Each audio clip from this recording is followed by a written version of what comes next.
Over the past 75 years, more than 10,000 chemicals have entered our food supply, but the EU allows just 300 additives. At Thrive Market, we prioritize quality, banning over 1,000 ingredients found in conventional grocery stores. Our Healthy Swap scanner helps you find better versions of your pantry essentials without the junk, dyes, or fillers, and everything is delivered right to your doorstep. So shop at a grocery store that actually cares about your health at thrivemarket.com/get-started for 30% off your first order and a free $60 gift.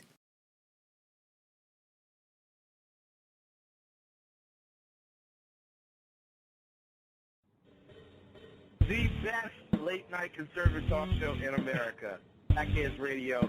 And listen, there are no people better on the air to give you the best in conservative talk than Sackhead Sean and Sackhead Clint. And we're working on the immigration papers for a certain other guy who happens to work here, too. But for those who are tuning in around the world to the best late-night conservative talk, Sackheads Radio. Sack you. Sack you. Radio. Sack you. Sack you. Radio.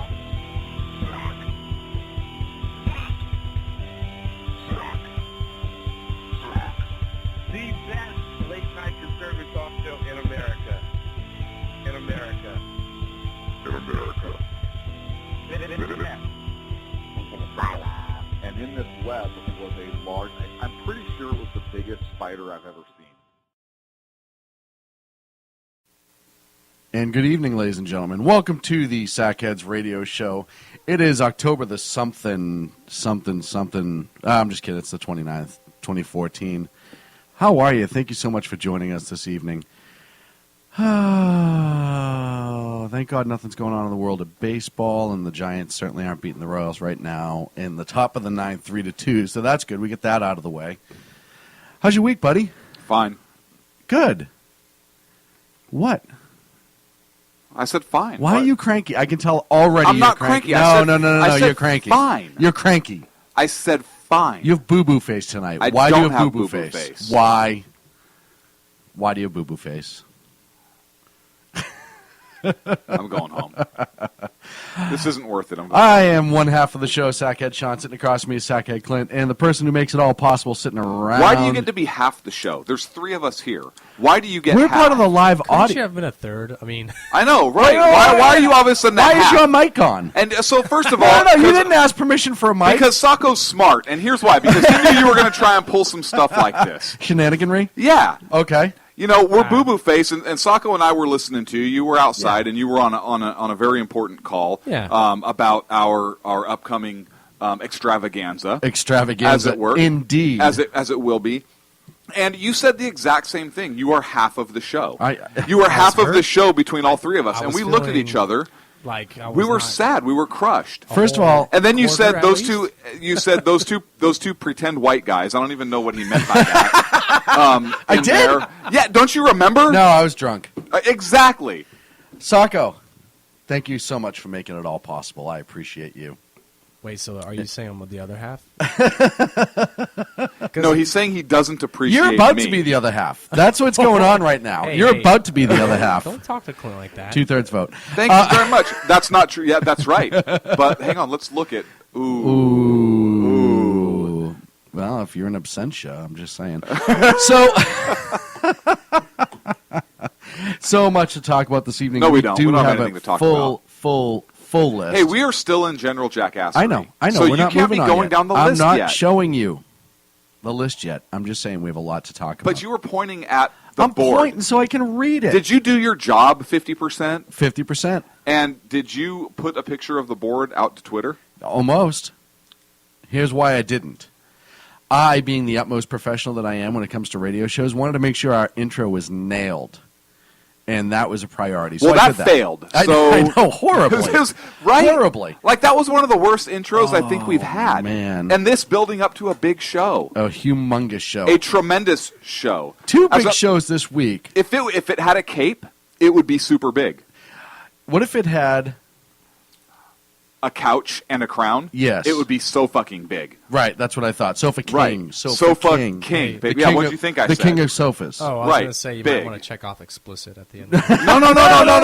What, are you not listening to us, you're talking Sacco? about faux king. Oh, hey, I do have some good news. Yes. And I don't know if Number you one. saw this, and it's not up on the board, but we talked about it last week. Okay. The Houston mayor has rescinded her subpoenas. Why are you getting into news? This is not General Jack Assery. No. I'm just doing some cleanup from last week. Oh, okay. Please, by all means. Clean up. You gonna wear your maid outfit too while you're No, cleaning I this just up? think that once again the Sackheads made a call. We Right. demanded some stuff, and action has happened. And it happened. I think that's pretty awesome. Well, yeah, it was great. And that, as it should be, because the government needs to stay out of the church once again. So, And out of the bedroom and out of the yeah, out of everywhere. marriage It just needs to business, stay and out. it just That's needs the to- problem. Yes. It's just horrible. Next week's show on Tuesday will be a monster. It will be an amazing monster. I think. As a matter of fact, they're making a movie about it. I think it's Godzilla versus SHR Media election night extravaganza. I think they're making it's it. Electionzilla is what we went with. right. We just went with Electionzilla. Right. Right here on SHR Media with Pundit Press and AC and everybody. and everybody. Just saying everybody. I can You tell were you, already off. we're in jackassery. That's not. That's This an is kind of important announcement. jackassery. No, because I kind of want to tell a little story about this. Please. So what started off as A joke a joke has become Sackheads Radio. has become right, and so then you fast forward a couple years, and we're Right. here at this point. We have a producer, we have a studio, et cetera, et cetera. We have two awesome personalities. Two amazing personalities, Amazing and on-air me. personalities. And me, plus third? me, 2 plus me, you 2 plus me, obviously. No, me and you. Oh, Sacco, get back in the cage. Okay. in the cage, Soccer. Yeah, we're back against you now. Hey, We're go back ahead, against- Talk about the Get in the beginning cage of with your joke. mom. Oh, wow. At least she's nice. So, and then we said, hey, we should do an election night special. I think the exact quote is we should do an election night extravaganza blowout party. Right. Is I think what we had originally planned. And I think, and it's even funnier because one of the things that we put it is maybe we'll do an extended show, just something a little bit extra. It's something just not too crazy. And then I think it was something without too much alcohol. right, as opposed to the other election nights where I'm usually just drunk throwing stuff on the TV. Right. And then it transforms into what it is now, Electionzilla, a Pundit Press. Dan has got the show out everywhere. He's done an amazing job at getting us distributed for the day on other sites. Tea Party Nation website, his website. Whoa. Wait, what other website? Tea Party Nation. Yeah, that's not big or anything. And a whole bunch. Our lineup has just grown tremendously, and we're going to talk about that as the night goes on. Why are you downplaying this? What do you mean? You're just so. There are so many adjectives It's you called could a be teaser. throwing in here. It's called a teaser. Yeah, look, I've had the teaser. Taxes was feeling so stuck. Sitting in traffic, squeezing into a parking spot, all to squeeze in getting tax help during your lunch break. Now Taxes is a TurboTax expert who does your taxes for you, while you go about your day getting real-time notifications about their progress and the most money back guaranteed. Now this is Taxes. Intuit TurboTax. Get an expert now on TurboTax.com. Only available with TurboTax Live Full Service. Real-time updates only in iOS mobile apps. See guarantee details at TurboTax.com/guarantees. I know. I've bought the teaser. I've bought I have the a teaser. couple of them. And it really, I mean, and you go down the list of people, as we will later on in the evening, who are going to join us that day, the software that we're going to have access to that day, all the different things that we're going to be doing that day. Our news director is going to be in studio with us. Sacco is just going to be glued to that seat for about 12 hours I'm straight. going to be really sick that day. They can't see you wink, Sacco. I know you're new to radio. Oh, my God. We're So just put gonna your have- pants back on, too. Please. Okay. We're just going to have so much going on. It's going to be amazing. You're going to want to be here for election night. It is not something that you want to miss. And I say that because I've put so much work into this, along with everybody else on this team, that if you miss it, and I'm pointing to you, Clint, I'm not talking Yeah. to this, if you Right. miss it, I'm going to be kind of upset. Why would I miss it? I'm just saying, in case for whatever reason. Well, I can go down a list of things. Of why I'd miss it? Well, Well, first, No let's go- less. okay. No less. List would be Sorry. bad. Maybe Ken after the says, show. Ken says, you're alone, Sean, just alone. That would be funny if you guys pulled that ultimate prank. Had everybody around me setting this up, and I'm going to show up Election Day, get in the studio all by myself at like noon, and no one's to be found. No one get a answers phone their call. phone. Hey, No Sean, phone calls. My No tire nothing. blew out.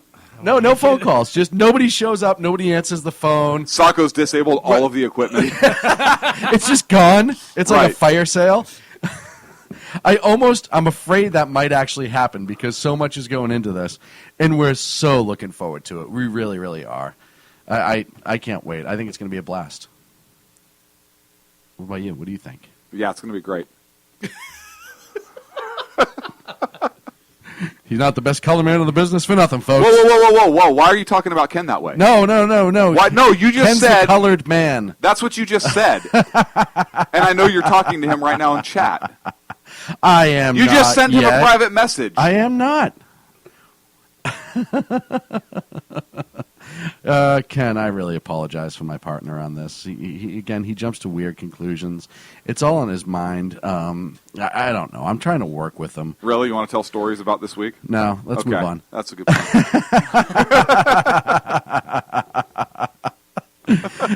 Ken said he thought it was Negro night.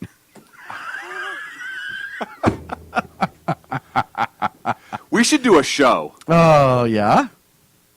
with Ken's idea that he just had. Absolutely. We're going to work on that And off the push it air. out all over social media. Ken, we're going to book you exclusively for a night. And that's what we're going to name the show for the night. That should go over really well. Yeah, book you, but checked not in with like... BET. It's not happening, guys. They'll pick it up, trust me. I don't know what BET is. That the Black ET? Did they make a special movie? Yeah, I don't know what that is. it was awesome. Okay. It was pretty good. Black E.T. Oh, thank you so much to everyone in our chat room this evening. And our newest listeners. We know we have a couple. We have one in Hawaii this week that sent us a very, very nice tweet. We do. And we really appreciate it. Davita's listening, and she's in the chat. Also a new listener. Thank you so much. Sacco's a new listener, just joining the show for the first time. Usually he just sits there with his head down staring at his phone, but now he's actually engaged. I really appreciate that. Go back to bed, Sacco. If you guys could see Sacco right now, he is the hardest working man in show business as we speak. He's leaning way back in his giant leather chair. His shoes are oversized. off. Oh, yeah, oversized. I have to sit on a stool. Right. Right? A stool. That's all I get is this tiny wooden stool. You're in a milk crate. I am on a milk crate, So only because I found it a little more comfortable than the stool that you have. Right. Well, to paint the picture, the stool you have is actually very unique. It's actually set up on one stick. It's different. It's just different. It's got one leg with like a pretty large partition. You almost have to balance on it. Yeah. And what you decided to do is turn it upside down. So that's interesting. I found that my milk crate is a little more comfortable. Lean it, and unfortunately you have waffle ass now for the rest of the night, so that's a shame. Right, only because But let's go back to only because Sacco used the paddle. But let's go back to Sacco. Sacco's in the giant leather oversized chair. He is. Shoes off. Sitting back. Shoes off. Shoes off. Drinking a beer. He is, in fact, drinking a beer. And just, while we're sitting here sweating and working, and he's just waiting to press his little buttons and interrupt us and tell us it's time for break. Right, and close doors. Every time one closes, another one opens. But so, Sacco, I wish I was you right now, and congratulations. Yeah, I know. I can't help. People always want to beat me, but they want to beat you. Yes, one way or another. Hey, you know what, Sean? What? I may look like I'm doing nothing now, but when you guys first started, you were running around. gosh. No, I don't want any part of that. It's kind of like the firefighter theory. The sitting around doing nothing part. Right. Is It's okay. Sacco. Right. Right. But when it's on fire, no part of it. Right. I don't want any part of it. Let's get Sacco some turnouts. We should get Sacco some turnouts. We need to get Sacco and a grill. And a Barker lounge. Right? Sacco, go make us some chili and some tri-tip. And if something catches fire, we'll call you. I don't know if I'll show, but Yeah, exactly. The tri-tip's too demanding. Oh, man. So, Let's score the game. The score of the game right now. Are we going to get to topics tonight? Oh, no, boy. we have another minute. I left a 15-minute General Jackassery session because I knew we'd be talking about this. It's top of the ninth, 2 outs. San Francisco's winning 3-2. Just saying. Interesting. Yeah, I'm not happy about that at all. I was really hoping the Royals would win. I really was. I think anyone... They might. Just about it. I'm just hoping they do. I really do. They might. The problem is they have Baumgartner on the hill right now for San Francisco, and that kid was throwing BBs the other night. So, well, yeah, Hudson only lasted an inning and a half. Yeah, it's pretty crazy. Pretty crazy. Anywho. What are you pointing at me for? That's what I do. I know, but you always point at me. You never point with me. I'm sorry. And I'm a little... Was that the better? I don't know. Thank you. That's the Sean I know and love. The middle finger. The middle finger. That's just communicating. I am communicating. International relations. Right. So I have a little bit of, not a little bit, a very tragic news story to report this week out of California.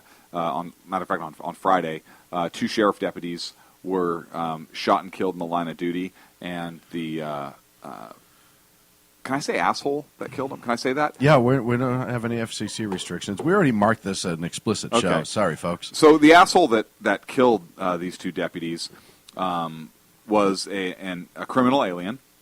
We don't say illegal immigrant. Nope, criminal alien. They are criminal. He'd been deported on 2 separate occasions previously. Prior felony convictions, I believe, one is for narcotic sales, which is weird because that's a total nonviolent crime, right? These people nobody are who completely sells nonviolent. drugs is violent ever. Right, and there's no need to close the. Listen, they're dreamers. They're dreamers. There's no need to close the borders. Why was this guy even in the United States? So here's what happened. It started in Sacramento County, the unincorporated area of Sacramento, in California, and 2 Sacramento County sheriff deputies approached a suspicious vehicle, and this individual's name is Luis Enrique Monroy Bracamonte. He was booked under the name Marcelo Marquez, so he gave a bogus name or one of several aliases that he has. He was with his wife, Janelle Marquez Monroy, and when the deputies originally made contact, Sacramento County Deputy Daniel Oliver originally went to talk to the vehicle, and he was immediately shot and killed. The indictment that came out today said he was shot and killed with a 9mm caliber handgun. 1 shot to the head. He was killed. His partner returned fire. I believe shot this individual, Luis, in the hand. Him and his wife then fled the scene. They attempted to carjack one innocent bystander. He refused to give up his car. He shot him. I don't know how many times, but he ended up surviving. He's in the hospital in critical condition. They successfully carjacked another vehicle. They went up to Placer. Shot him 5 times. Shot him 5 times. Yeah, that's... They fled Sacramento. And he lived. I mean, that guy, the grace of God amongst him, because he lived for 5 shots at close range. That's just amazing. Yeah, and I don't know where he was shot, but 5 shots. 5 shots is not 5 9mm. So they flee to Placer County, up near Auburn, which is north of and a little bit north and east of Sacramento County, where Placer County deputies encounter him and attempt to take him into custody. This individual was in possession of an AR-15 style rifle. All the media outlets are saying, "Oh, it's an assault rifle," but our stance on that is it's a rifle. It's a rifle. It's illegal to possess because he was a felon and he's a criminal alien, so he shouldn't have had it in the first place. So gun control laws didn't work again, which is weird. Homicide detective, Placer County Homicide Detective Michael Davis was on scene. He was shot and killed with the rifle. There was another Placer County deputy who was shot, but he was wounded, treated and released. He was shot in the arm. This individual broke into a house. I think the house was unoccupied.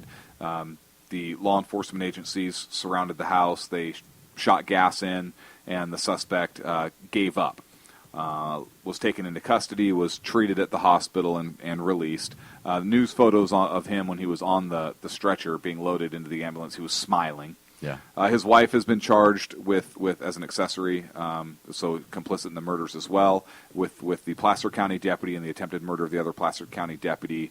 Luis himself was charged by himself with the murder of the Sacramento County deputy, but the wife, because she stayed with him the whole time, was charged in an accessory with the other murders and attempted murders as well, in addition to the carjacking and so forth.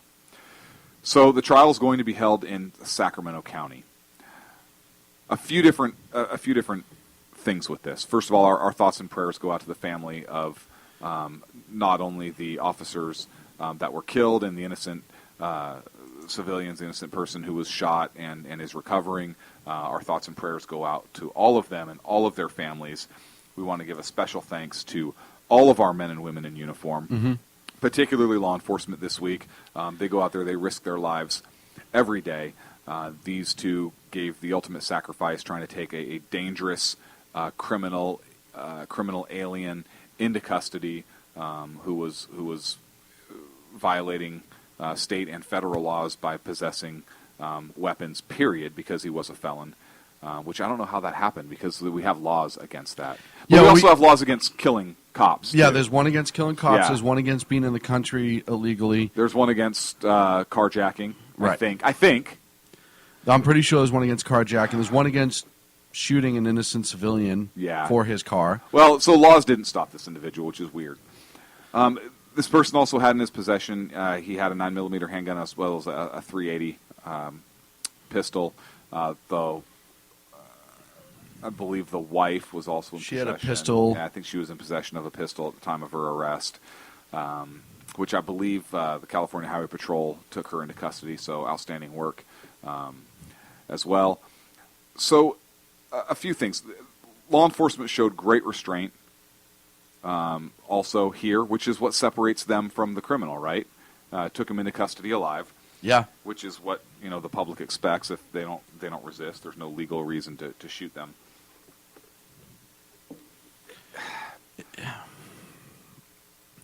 I'm at a loss for how.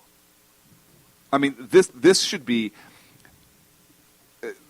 I just don't see the play that this story deserves in the media in terms of the criminal alien aspect of it. I mean, Fox had some things on it. There was flashes here and there. There was, but Bill O'Reilly had a great segment on it. I heard to open his show the other night. I think it was last night. So thank you, Mr. O'Reilly, for that. However, this doesn't get a lot of play anywhere else. No, it really hasn't gone too far. And listen, and the Obama administration, I haven't heard silent. I haven't heard anybody come out and say anything. Well, I mean, because on this, unless I'm missing something. If this guy, right? If this guy was shot and killed, then maybe the president would have had a son like him. I don't know, but it was the other way around. Now, this is a highlight of the systemic failure with illegal immigration. When we talk about the woes of illegal immigration and the dangers of illegal immigration, it is this sort of thing. And you can't sit here and say, well, not everyone's like that, not everyone's like that. No, I'm not saying everybody is like that. But when you have borders that are more porous than a sponge, this is what happens. And until you take immigration seriously, this will continue to happen. And it's sad. It really is sad. There's now so many families affected by this, so many people.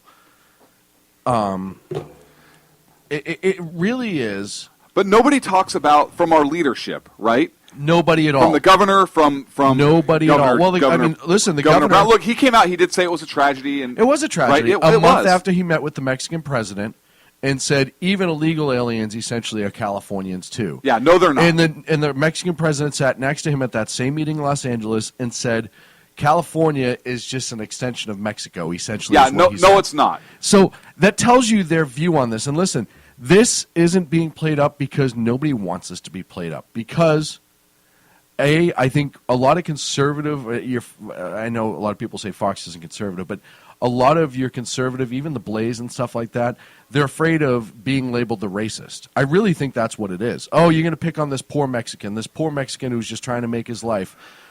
There's other systemic failures. He's been contacted and arrested at least once in Utah. Right. And he was allowed to walk free. He's been deported twice, folks. Yes. And never charged. Never charged. You can be charged federally, Yep. spend up to 2 years in federal prison. And then get sent back. And then get sent back if you are deported once and then you're found here again. Right. And that didn't happen. So it really, that's a humongous failure right there. Just tremendous. And it blows the whole argument away of, oh, they're just innocent. Right. The problem They just is want to come over and work, or they're dreamers. Right. And I'm not saying that there are not really, really good people that try to come over the border and do the right thing. But again, you have to make laws. Listen, we made a law in the state of California for 1% of the population that were under the age of 18 transgender people so they could use bathrooms in public schools, whichever one they wanted. We made a law to allow that to happen for this 1% of the people. I think it's less than 1%. It's less than 1%. Yes. Are you telling me that we can't make immigration laws to protect us against less than 1% of the evildoers? We have immigration laws. Nobody will enforce them. Yes. And by nobody, I mean either the governor of California will not secure his own border, but the federal government particularly, because it is their responsibility to do so. Yeah, They won't allow charged it. with it. That is their job. I mean, that at the end of the day, that's exactly what it is. This administration has gone out of its way to try and legalize as many people who are here against our laws as possible. Immigration has ordered slow deportations. Well, let me rephrase that. Yeah. There's been an order for an amazing amount of green card paper, and yes, 320,000 or some ridiculous amount that's on order right now. Yep. For the federal government. That is the exact paper size, type, weight for green cards to be laminated and issued. Yes, because they are trying to get as many of them here legalized as possible. Right, and I think after the election, depending on who is in control, there could be some major executive action coming out and some major last-minute moves that may get pushed or at least attempted to get pushed through. All of this is... Do we think this is going to slow down? Is this going to slow this type of activity down? No. No, of course not. Look, how many we've had border agents killed. Right. Right? We have law enforcement killed. And now this isn't on the border. This is now, we're talking in Sacramento, middle of this, right? 1,800 miles in. I don't know how far we are from the Mexican border, but we're pretty damn far. We're pretty damn far. We're in the Central Valley, right? We're far enough. It doesn't matter at that point. And listen, we have our own criminals in this country. We don't need to import any. We need to deport them. Right. We don't need any more. And if you tighten down on immigration, the good people that still want to come here and do it legally will. Look, and I welcome them. My with open arms. If you want to come here legally, follow the process. I welcome you. Welcome to our right. Sacco came here legally. Sacco is a first-generation American. Yes. I am a second-generation American, all legally. Yes. My grandfather came through legally from Canada. My family is from Hawaii. Right. It wasn't a state. Was not a state. Right. So there are ways to do it, and I don't know about everyone else's. My family was dirt poor when they came down from Canada. Like dirt poor. My dad pulled at least 10 credit cards out just to live. Yeah. I don't know how he made it. Right, but he wanted to live the dream, so he found a way to make it work. Yeah. But you do it by the rules, and you live by those rules. And when we allow their first action in this country to be a crime, you're saying that it is okay to break all the rules in this country because the first one doesn't matter. If you have no respect for the law of our country, period, and you're going to come here illegally, how do we expect you to have any kind of respect for those that enforce the law? Yeah, you're not. There's no way. There's no way possible. This guy should have never been in this country. No, he should have never been in this country, and ever. ICE was not allowed to follow up on it as a direct result of the policies of this administration, this Department of Justice, and this incident is on them. Yes. And why this is not being touted in these senatorial races at this point. I said to you a I few would days be, later when we were talking about it, and I said, listen, not to undermine politicize a tragedy. But if I am a Republican right now, I am looking into this and trying to find a way to make sure that everyone knows that this happened as a result, even if I'm not running, as a result of this administration's direct action to not enforce immigration, to tie the hands. You know, a lot of people want to blame Border Patrol. But if you talk to a lot of the Border Patrol agents, they're not their allowed hands to do are anything. tied, very, very tied. So, you know, one other thing before we jump subject. I know we're running late, but I want to give a huge shout out to Dutch Brothers Coffee. I know we're Dunkin' Donuts on this show, but today, if you go to a Dutch Brothers and they're open and it's going for 24 hours straight, all proceeds from their coffee today goes to the families of the slain deputies. And their memories and their tragedies should not be overlooked, and it's not something that we need to forget about. And one other thing, this individual, Luis, is he could potentially get the death penalty. In California, you have a homicide with special circumstances. In this case, it would be the killing, the murder of law enforcement officers. He is eligible for the death penalty. Number one, the Sacramento County District Attorney's Office had better go after the death penalty in the penalty phase. Yeah, Jan Scully. And number two, California needs to actually start carrying out these executions. Otherwise, I already talked to a prison guard who useless. works on death row in California. He said that guy will never see death. He'll die in a prison. If convicted, they'll never kill him in this because they're just not doing it.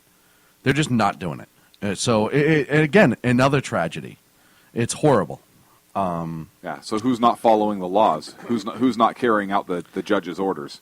Yeah, exactly. Isn't that a crime? It is Isn't a crime. it a crime to disobey a court order? Absolutely. And all I can think of is the children of these deputies. By the way, Deputy Davis in Placer, Detective Davis, his father was killed 28 years to the day. To the day. In a who was helicopter also crash, killed and he was a on Riverside duty. County sheriff. Another amazing tragedy. But while that guy's going to rot in prison and we're going to spend $200,000 a year on him rotting, his kids, these deputies' kids, have to grow up without a father. And I really wish the state of California would think about that for a minute, what that says to these young children. I don't think they care because in these progressives' minds, well, he chose to be a cop, so those kids actually get to live with the consequences of his actions, of his actions or the choices he made. That's what I think their mindset is. I really do. Just a not hey, it was a sacrifice and thank you for the sacrifice, and you know what, we're gonna do our part and enforce the laws. Well, he made the choice to be a cop. This is going to cut in the commercial a little bit, but the serious question. So somebody gets a death penalty, and they're in prison for X amount of years. Why don't we carry out the death penalty? Who makes because the the liberals, decision not liberals, to? they keep putting it off. They slow the process. They They get appeal after appeal after appeal, and they make it such a Who does? quagmire that the liberals, a lot of liberals, they just sit there in the forever. prison. There's a big push, Sacco, to make the death penalty go away. Yeah. And we had, I don't know if you remember, We keep Sacco, voting on it. It comes up every so often. And we vote in on it all the California, time. and all the time it's a proposition on the ballot to outlaw the death penalty. And we had the DA on a couple months ago, and the mother of San the Mateo slain, County. San Mateo County officer, and same thing. He was talking about it, and that's their big push. That's their whole life goal, is to actually make the death penalty possible again. So you're telling me to that actually some start guy carrying out- who to just actually writes start a letter carrying and out- says, I appealed this death. He doesn't write a letter. Essentially. There's a whole appeals process, right? Like you're sentenced to death, you automatically get an appeal, and you get X number of appeals, and you appeal it all the way up. And the governor can technically issue a stay of execution right up to the point of execution. And once all of those are exhausted, then supposedly the execution is supposed to be carried out. But in California, they then challenged the lethal injection. They challenged the drugs. They challenged the cruel and unusual because they're when suffering you're saying or whatever. You're saying a liberal. There are liberal progressive groups that want That the do death it left penalty and right. go away, that file a lot of court injunctions and court on actions. behalf of these prisoners. Yes. Yes. Exactly. Yeah. Exactly. And- that and- look and on your they- face is perfect. And they throw a lot of legal challenges up against the death penalty In in general. general. And so then they get some judge to say, well, we're stopping executions while this case is going on, or while this case is going on, and they go through the court process for years. Two things, like who has the time to sit there and do that? Well, they do it for a reason, because it's that social justice. It's that this poor person. And listen, I've Or said, they just don't believe in the death penalty. Look, to be fair, there are some religious groups that don't believe in the death penalty. Right. To No, be fair. and I understand that. That's their own issue. I Right. can't believe in Change the law. If you want the law changed, you change the law, but don't circumvent the law the way you have it now through tricks and shenanigans, which is what it comes down to. It's a horrible. They're abusing the legal process. Is Absolutely. What I was they're watching exploiting. that story, and I was thinking, this guy, when he gets caught, I hope he dies. Well, Just for the fact that and- he killed the cop. And Well. that's amazing coming out of you, and we talk about this, and this tells you what an impact this had on people here. Sacco never says words like that, and he's one of the most gracious and polite people, and he's a good Christian boy, and I'm not joking when I say that. It's upsetting. I even texted Clint. I was like, Clint, do you know anything more on this? Because Well, I follow. You should text He was me. I was watching the the one news. following it all day. He was traveling. I figured he was watching news because I was at work. Nope. So, either way, we are up against the break. We ran over, as we always do. All right, here we go. When we come back, Fact news. we'll be back. Fact news. Fact news. Fact news. Conservative media done right. You're listening to the SHR Media Network. How you doing? John Grant here. When I'm not slaving over a hot microphone on the 405radio.com Saturdays at 10 a.m. Eastern, I check out Sean and Clint here at Sackheads Radio. We all appreciate the best political bloggers, writers, and commentators. We either get them on our shows or we make fun of them, as it should be. So check us out live Saturdays at 10 a.m. Eastern or forever on the podcasts on the 405radio.com. This is Tammy Jackson, inviting you to join me on the Tammy Jackson Show every Tuesday night at 7 p.m. Pacific on the 405radio.com. Put down that remote and tune into the show that covers politics, guns and the Second Amendment, religious liberties, sanctity of life, the military, and more. I host newsworthy guests and work hard to be a conservative radio show that's not like all the others. So save Tuesday nights at 7 p.m. Pacific for me, Tammy Jackson, on the 405media.com.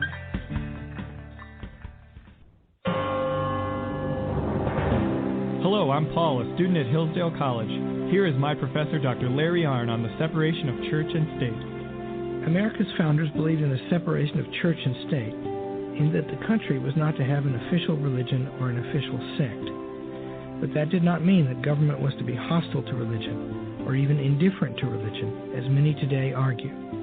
In fact, America's founding document, the Declaration of Independence, includes both a reference to God as the author of the laws of nature and a confident assertion that human beings are endowed by their Creator with certain inalienable rights. Far from being hostile or indifferent to religion, America's founders understood the theology of the Declaration to be an essential part of the education of citizens. This Constitution Minute was brought to you by Hillsdale College.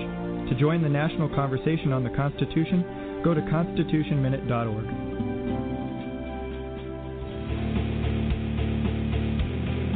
Hi, this is Rooster from Outcry Radio. Catch me here on Blog Talk Radio every Saturday night at 11 p.m. Eastern Standard Time, or follow my blog. Now, back to the Sackheads. Conservative media done right. You're listening to the SHR Media Network. Here's radio. Fact news. Fact news. Fact news. Fact news. Fact news.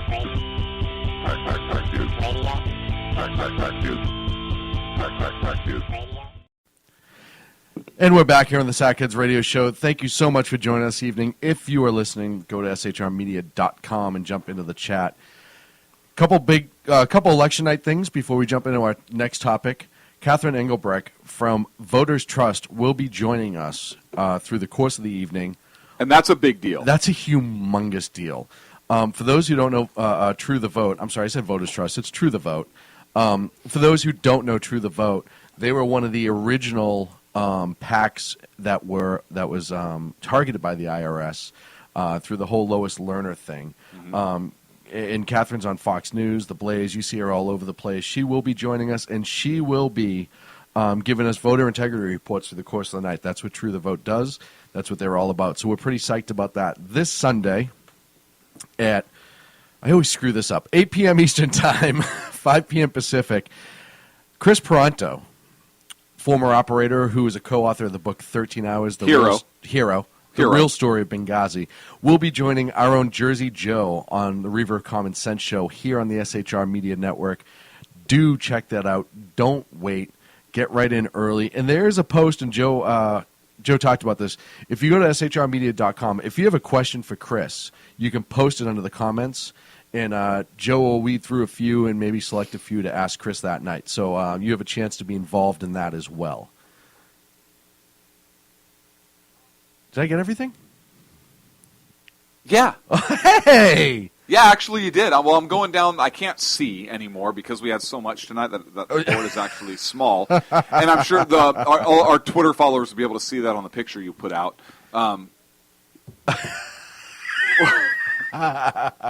What? Last week I said, hey, are you going to do this every week? And you said, well, it's kind of our thing now. And then this week you did.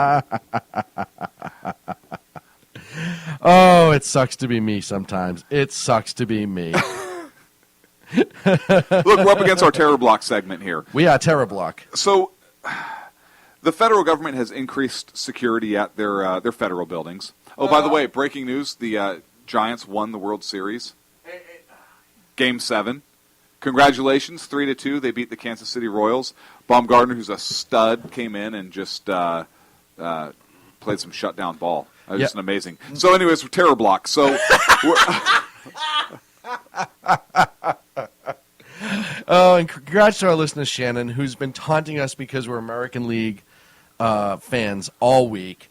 Right. And Twitter, I mean, you can't get that girl off Twitter. She does nothing but taunt us on Twitter. I wish she could find something else just to do tweet with her and time. tweet and tweet. Tweet and tweet and tweet and tweet. She's like a little bird. I hope she finds some. I hope she gets a hobby. I really do. Fortunately, now that baseball season's over, we won't hear from her until next year. So, that's not true. She's a 49er fan. Oh, that's true. Here we go. Yeah, big 49er fan. Fortunately, I agree with her on that one. So she's going to be just taunting you, which is fine because you're the one that does social media. I mean, I'm a tweet. I don't even know what that is. Oh, and by the way, thank you so much to Mr. Dan Butcher for all of his hard work over at Pundit Press. We are so over psyched. at where?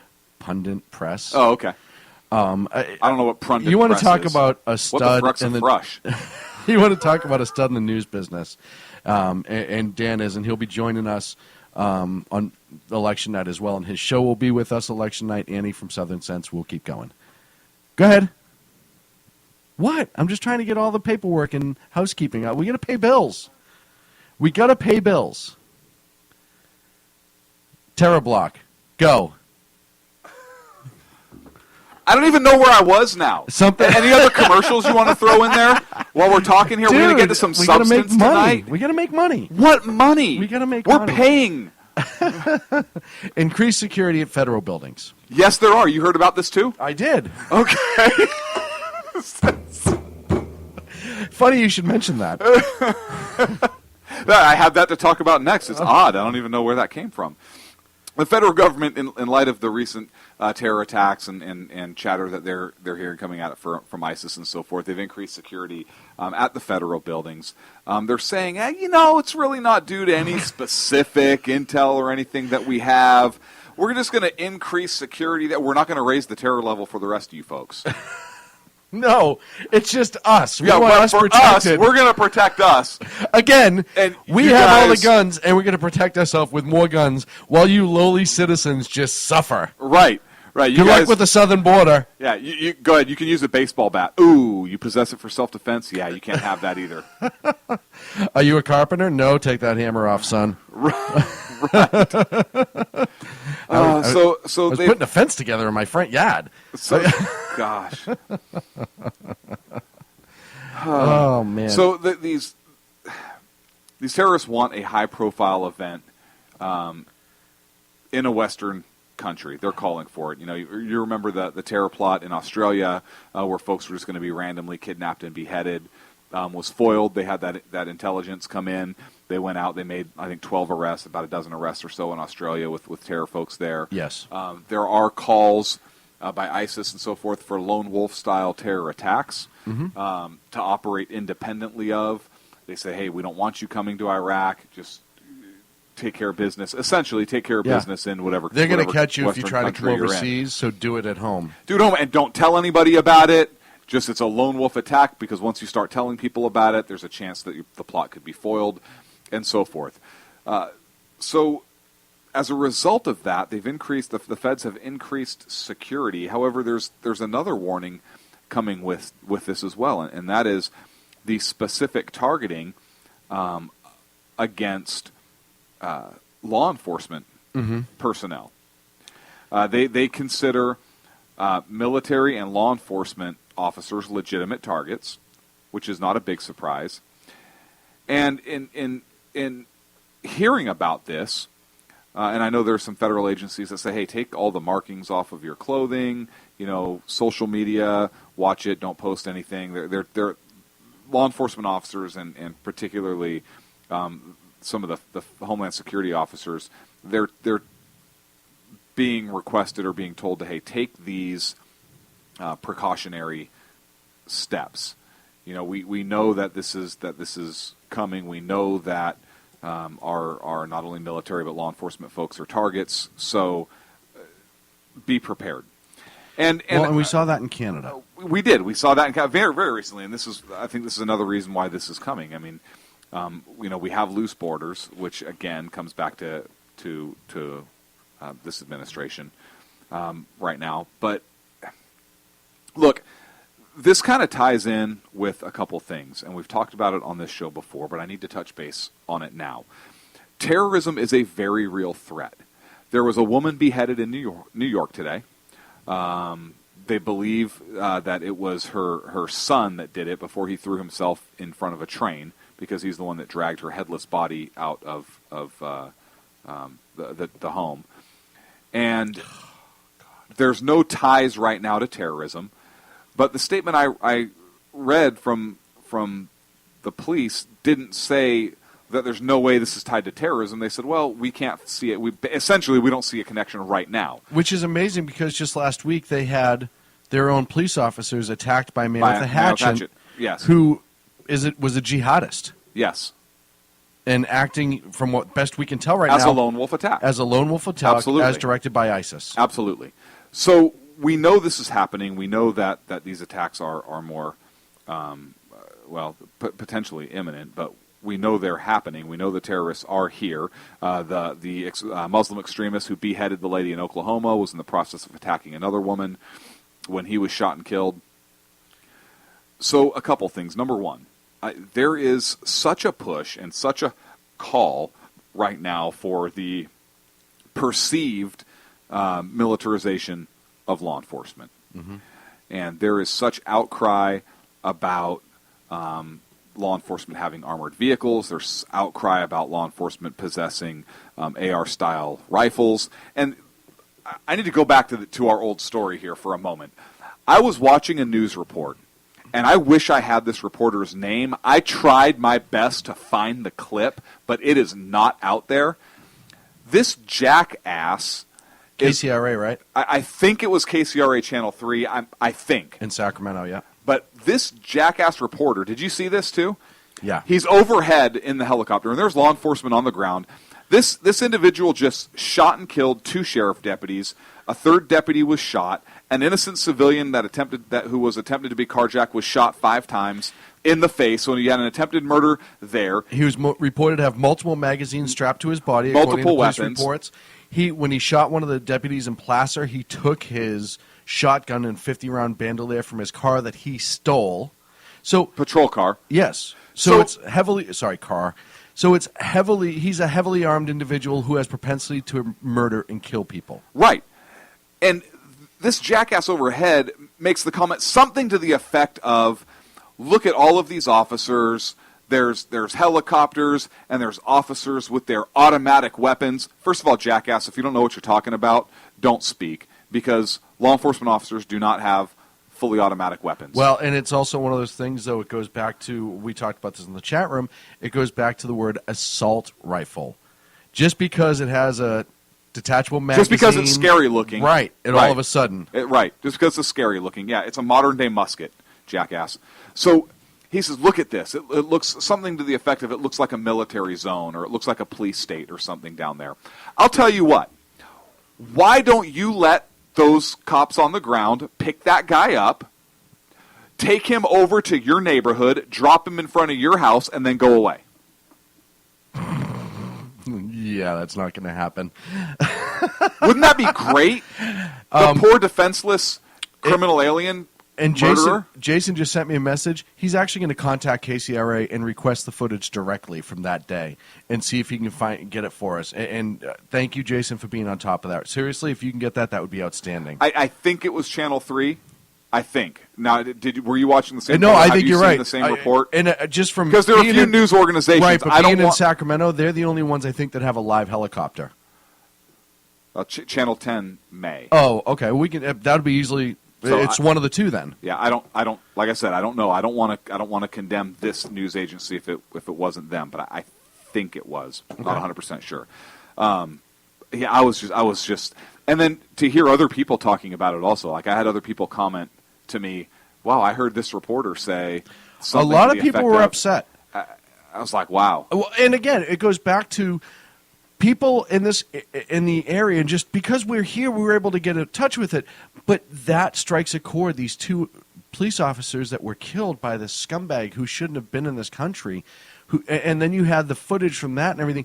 I think that really strikes a bad chord. It does, with but people. this just goes. It goes with the whole. This whole militarization of police department. I want to tie this. I want to tie this together. Look, do I think that law enforcement should be out there making traffic stops for a speeding violation or a jaywalking ticket or anything like that with armored vehicles? Absolutely not. Absolutely not. Right? We do not need to have our law enforcement officers conducting regular police business with armored vehicles. As funny as that would seem for some reason. Right. But that, look, I don't want to live in a country like that. No, nobody right? does. Nobody does. Nobody However, does. do they need to have those vehicles available to them when there is a terror attack? Yes, absolutely. Yes, they do. Do they need to have those They're vehicles? the first responders. Do they need to have those vehicles and that equipment available to them when there is an individual like Luis on the loose who is actively murdering police officers, is heavily armed? Yes, they do. Because what's the alternative? Look, if ISIS and ISIL, if they're going for, and we've said this before, if they want lone wolf style attacks, and we've seen what happens in Mumbai, we've seen what happens when a couple of them or a few of them get together and there is a coordinated movement, a coordinated tactical movement, law enforcement is not equipped to handle that. So what are you going to do? Have your law enforcement completely overrun and the citizenry and ineffective because they have a lack of tools or a lack of training or the combination thereof, and as a result the citizenry is put at direct risk until the National Guard or until the military can get there, which will take a long time, particularly depending upon the community you're in and what is the goal or what is the primary mission of whatever National Guard unit is there, or whatever the closest military installation is that can actually muster and then get folks there. Yep.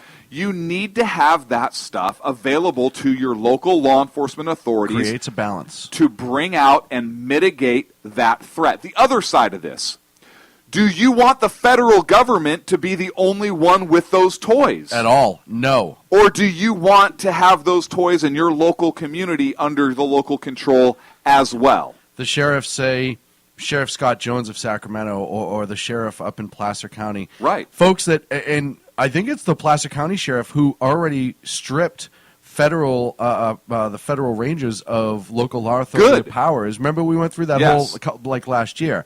That's the type of guy that you need. I just got a word right now that in an interview earlier today, Sheriff Scott Jones of Sac County said that the male was deported 4 different times now. This just came from one of our listeners, Pete, who texted this to me. He just saw the interview. So that's 4 times now for the scumbag. So, look, this whole argument, and look, I've heard libertarians make this argument as well. And it is a very, very dangerous road. And look, I get the fact, well, we don't want to live in a police state. No, nobody does. However, you need balance. You have to have that stuff available for them to be able to do their job in very specific cases. Look, I don't care if you have that stuff and you dictate the specific circumstances it's used. That's fine. But to just outwardly say, oh, we can't have our law enforcement militarized at all. Guess what?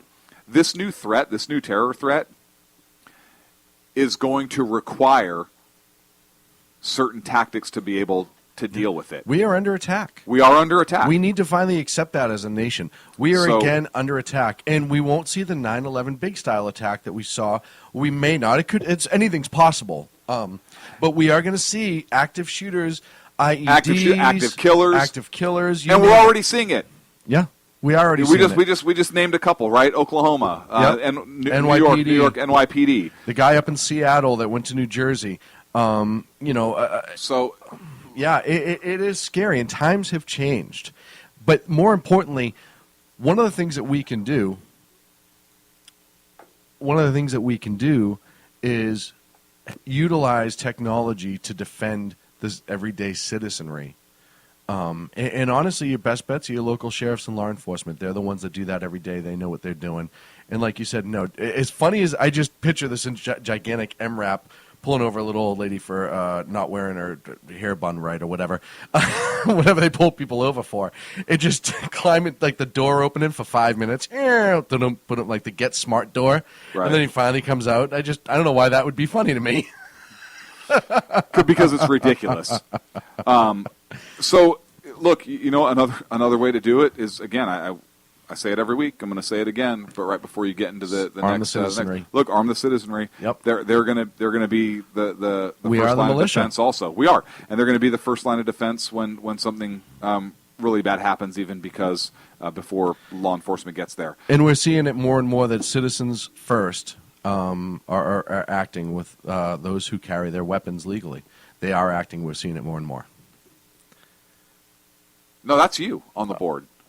That's your. It says right there specifically in red. Election night plug. Join us here. Not that you've been doing it since the show began and have cut our segments short, but it's time for it anyways right now.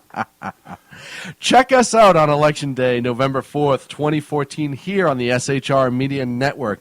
We will be starting bright and early in the morning and going through late in the evening. You're going to have the exceptional one himself, Dan Butcher, Jason Miller of the Evan Miller Report, Sackhead Clint, Sackhead Sean, Andrea Kay of 1430 down in San Diego, the wonderful Andrea Kay, Tammy J, the 405 Media, Sackhead Sacco, the Reaver of Common Sense, Joe, more and more and more. Greg Phillips from Voters Trust will be joining us, and we're going to have the Sackheads. The Sackheads will be here. Who are they? We're going to have an action-packed night, and we want you to join us. So check us out. We may have a webcam. We may have a webcam. I'm just saying. It won't be of us, but we may have the one Sackheads in the studio. will be there. And lots of beer. So make sure you join Ken us. McClintock. It's McClinton. Who? Oh, boy.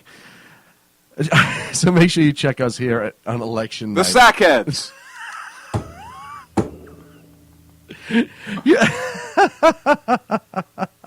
Rooster. How do you forget Rooster? I didn't forget it. You kept yelling Sackhead. Really? Just because he's old and he forgets things, you got to forget him? Who? What? The Sackheads. Done right. You're listening to the SHR Media Network. How you doing? John Grant here. When I'm not slaving over a hot microphone on the 405radio.com Saturdays at 10 a.m. Eastern, I check out Sean and Clint here at Sackheads Radio. We all appreciate the best political bloggers, writers, and commentators. We either get them on our shows or we make fun of them, as it should be. So check us out live Saturdays at 10 a.m. Eastern or forever on the podcasts on the 405radio.com.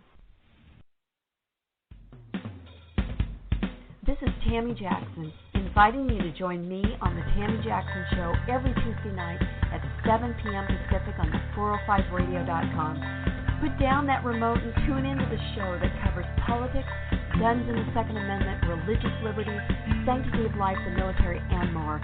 I host newsworthy guests and work hard to be a conservative radio show that's not like all the others. So save Tuesday nights at 7 p.m. Pacific for me, Tammy Jackson, on the 405media.com.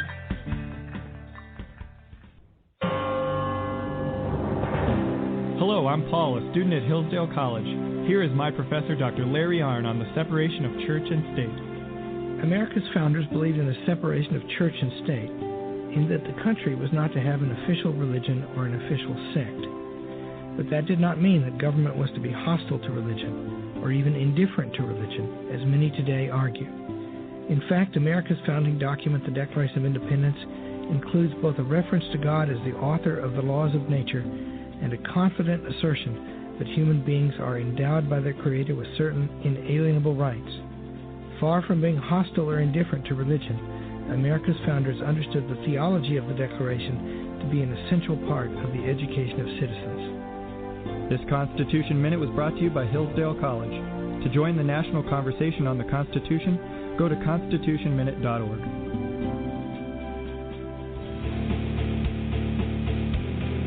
Hi, this is Rooster from Outcry Radio.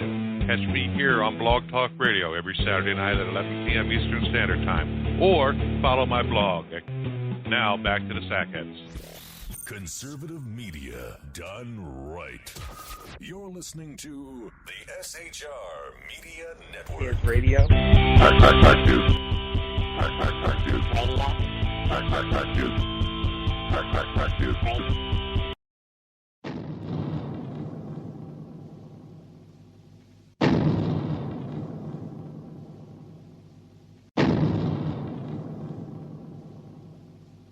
It's coming.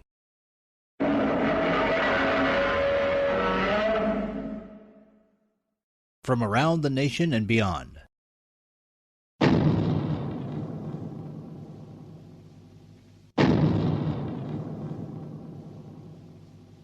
History will be made as numerous podcast hosts will combine their talents over 3 networks in an 18-hour program of monster proportions.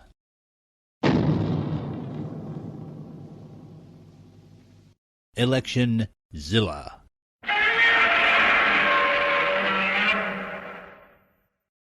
Tuesday, November the 4th. Join us on AC Nation, SHR Media, and Pundit Press Media as we cover these most important midterm elections as no one has before.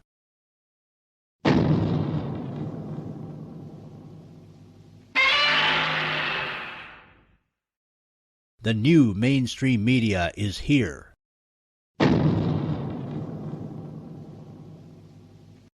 Election Zilla.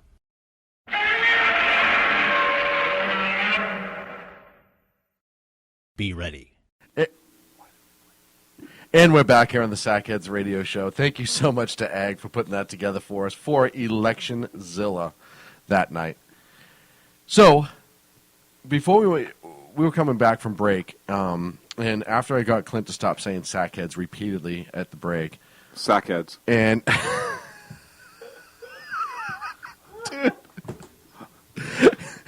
what most people don't know is you like to continue a joke literally until the horse is rotting away.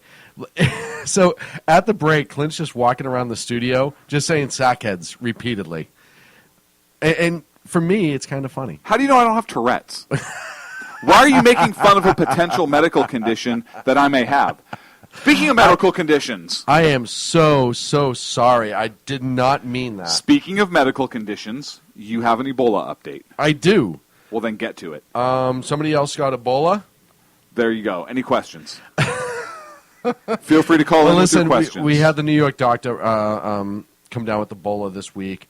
I'm sure he'll be fine. And we also have now the nurse that's trying to get out of quarantine. And this is what scares me about the Ebola thing is nobody can get on the same damn page. New York and New Jersey both set up quarantines, mandatory quarantines with certain situations. Good. And they were attacked immediately. Too bad. That's not okay, and people and blah blah blah, and this, that, and every liberal progressive argument that you could possibly think of, because they're actually trying to do the right thing. Look, and there's that nurse that came back. Look, God bless our medical staff if they want to go over and treat Ebola patients, right? Right. God bless them. Great. Go. Volunteer your time. Go treat Ebola patients because you want to give them the best care. You want to go help out. Outstanding.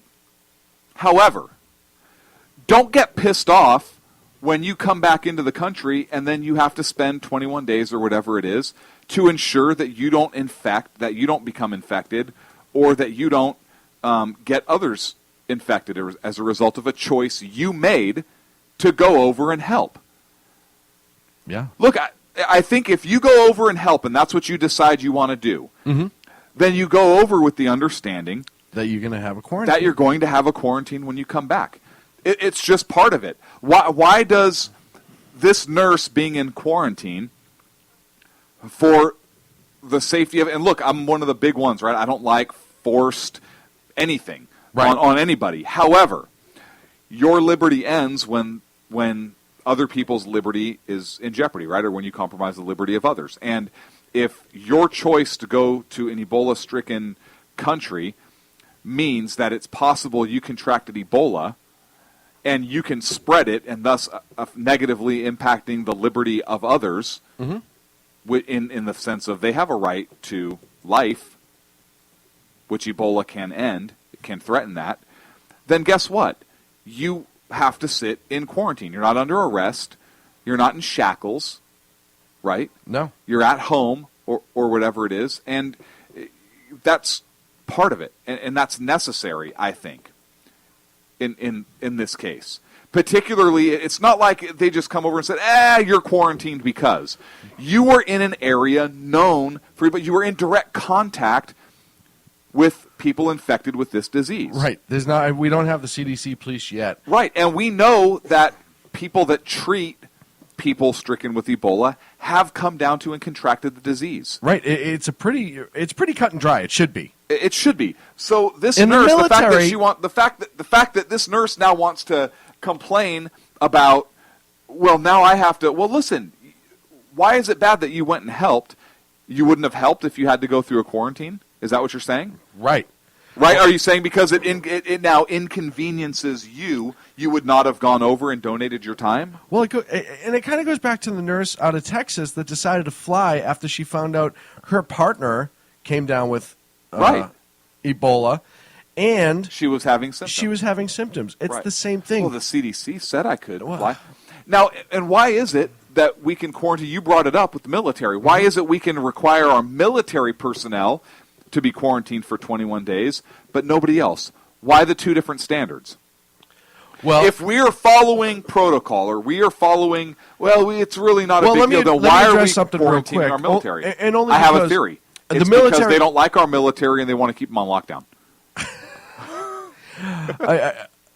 Let's be honest. Their argument is immediately going to be, well, the military, because they're in the military, they can follow under those orders, et cetera, et cetera, et cetera. My question is why is there a double standard in the acceptable procedure? Exactly. Why is it acceptable, or why is the military deeming that necessary to make sure people are clear and everybody else isn't? Look, Obama is the commander-in-chief for the military. If he said, no, I don't think they need a 21-day period, there would not be a 21-day quarantine for military. But he hasn't said that. And there is a 21-day quarantine for military personnel. Why is that? Because it's best practice. So why aren't we doing it elsewhere? I think we've learned, first of all, this president isn't exactly a fan of best practice. No. He doesn't do a lot of things like, let's say the best practice, secure the border. Right. Let's start there. He's just not a big fan of it. Let's say the best practice is following the Constitution. Yeah. Right. Let's start there. Yeah, he's not a fan. We kind of go there right off. Let's say the best practice is to lead as president. Ooh, let's say the best practice for Middle East policy is to support Israel. Yeah, that would be a good best practice. You know what? Totally off subject. Ken had a good idea for election night. We should have a cage. Here we go again. A cage camera for Sacco. Just a camera on Socko in the cage all night. That means we're going to have to let him wear a diaper. We'll let him. We don't let him wear a diaper. We would demand it. No, that's not true. Not There was usually. that one thing. There was that one thing, but then we had to hose out the cage. I know, and it was horrible. It was horrible. So that's not a bad idea. Moving back to other best Cage practices. Cage cam. It sounds so wrong. We would get so many hits just based on the name Cage Cam. Safe just search so you on.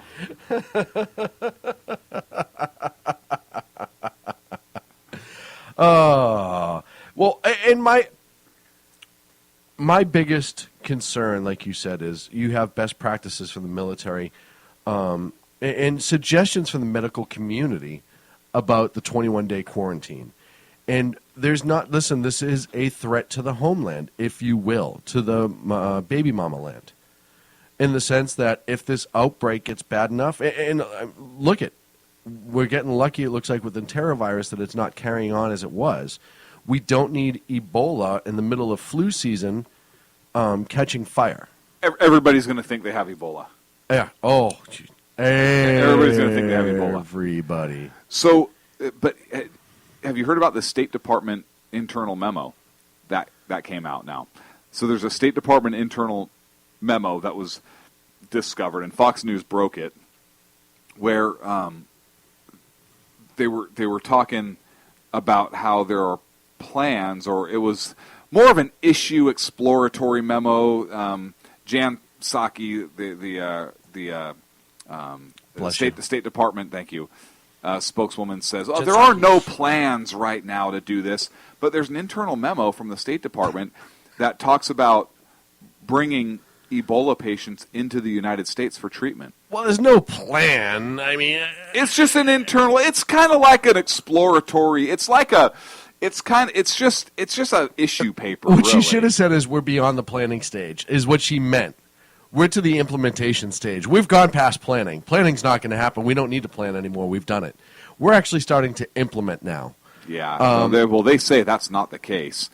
But what they want to do is bring non-Americans. These are non-U.S. citizens with Ebola. Bring them into the United States for treatment.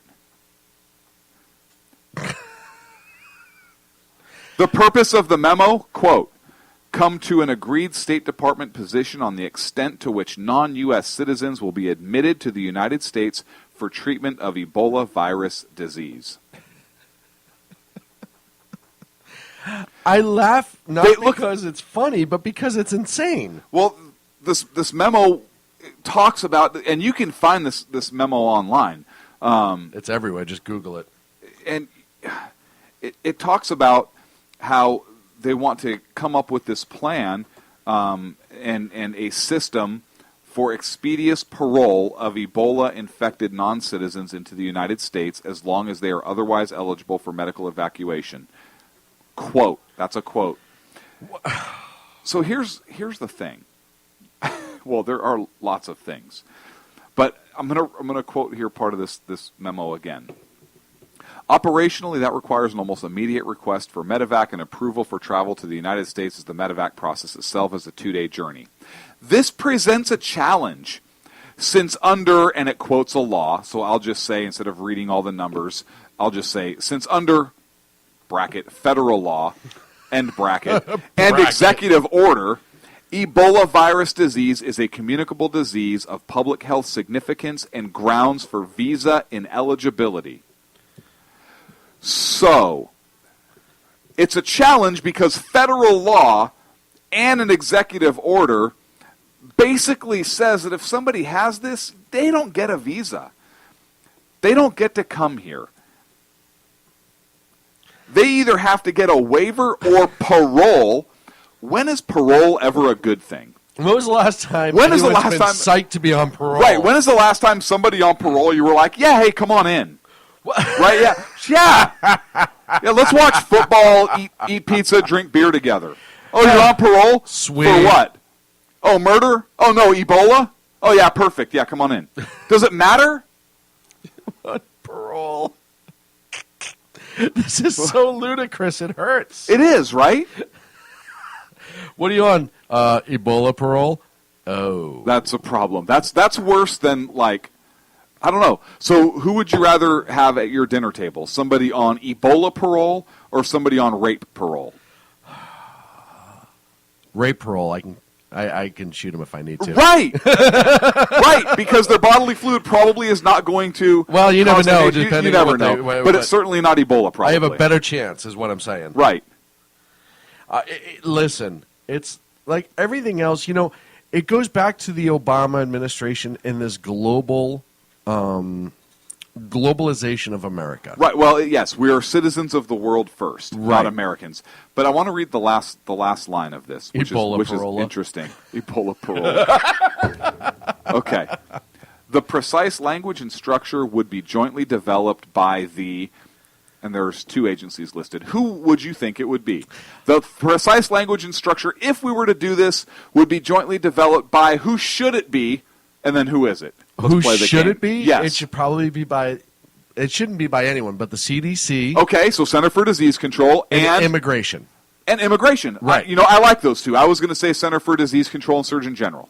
Okay. Okay. I kind of thought the CDC and Surgeon General would work together on that one. Okay. But no, either way, right? We're within the ballpark here. So here's who. Oh, I can't wait. Here's who the recommendation is. Oh, Ready? Man. The Department of Homeland Security. What? The Department of Homeland Security. Baby Mama Security. And the Bureau of Consular Affairs. Really? That's Yes. kind of an interesting choice. Listen, it's consular. No, it's not. Well, what if it's a world leader? Well, that's different. That's different, though. It's not different. Keep them there, right? They're in their home country. They're a leader there, not here. Isn't that interesting? Why? Why? And the answer, quite simply, is well, Immigration Customs is technically maybe under Homeland Security. Okay. Okay, but what do they know about? They can't freaking keep cop killers from coming across the border. Oh my Lord! I have a theory. Oh, boy. I have a theory. Maybe they don't. They're so screwed up at keeping people out that if they try and keep them in, they effectively will stay out. Right? They'll just start leaving. Maybe this is Maybe Bizarro. they start importing. Maybe this is Bizarro policy. It's almost like that weird and awkward. Why are they being so nice to me when everyone's supposed to hate me? I'm just going to leave before something bad happens. Right. You're right. Maybe this is reverse psychology. Maybe the Department of Reverse Psychology came up with this plan. I don't. Well, that's the whole administration. Our laws try and keep them out, but we're going to let them in. But this is going to try and keep them in, so maybe this will prevent them from coming. And by inviting them in, it essentially keeps them out, which brings them back in again. And now, like this memo got leaked, and everybody's backpedaling, right? Oh, well, yeah. This is kind of like the guy reached up and unfastened the bra, and the girl's like, "Well, what are you doing?" Nothing. I slipped. Right? And you laugh because you've had that awkward experience. Yes, of course. Right? You had an itch. Well, I was just trying to rub your back.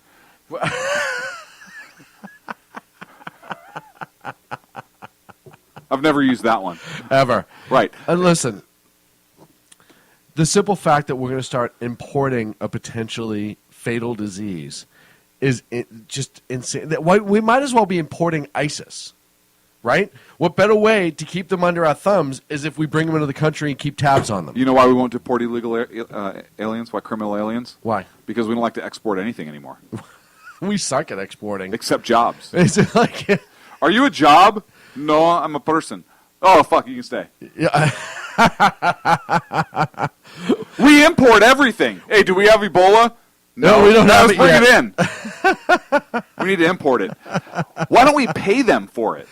What are you? I'm the steel industry. Yeah, you're going to have to get on the plane. Right. Oh, you have Ebola? We don't have that. How much is Ebola going for? What? Egg says he tries to use the same thing, only he says, I'm blind and I thought that was the thermostat. Sorry.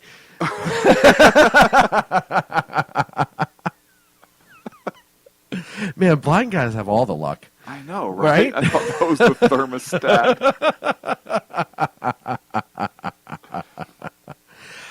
Hey, by the way, you know how much this would cost? Oh, each nothing. one? It's going to be nothing. So for each case, this is according to the memo. I'm not making this up. I wish I was making this up, but I'm not. There are 4 essential elements to every medical evacuation, to every single one. 1, medical evacuation capacity. Mm-hmm. 2, overflight, refueling, and landing permission.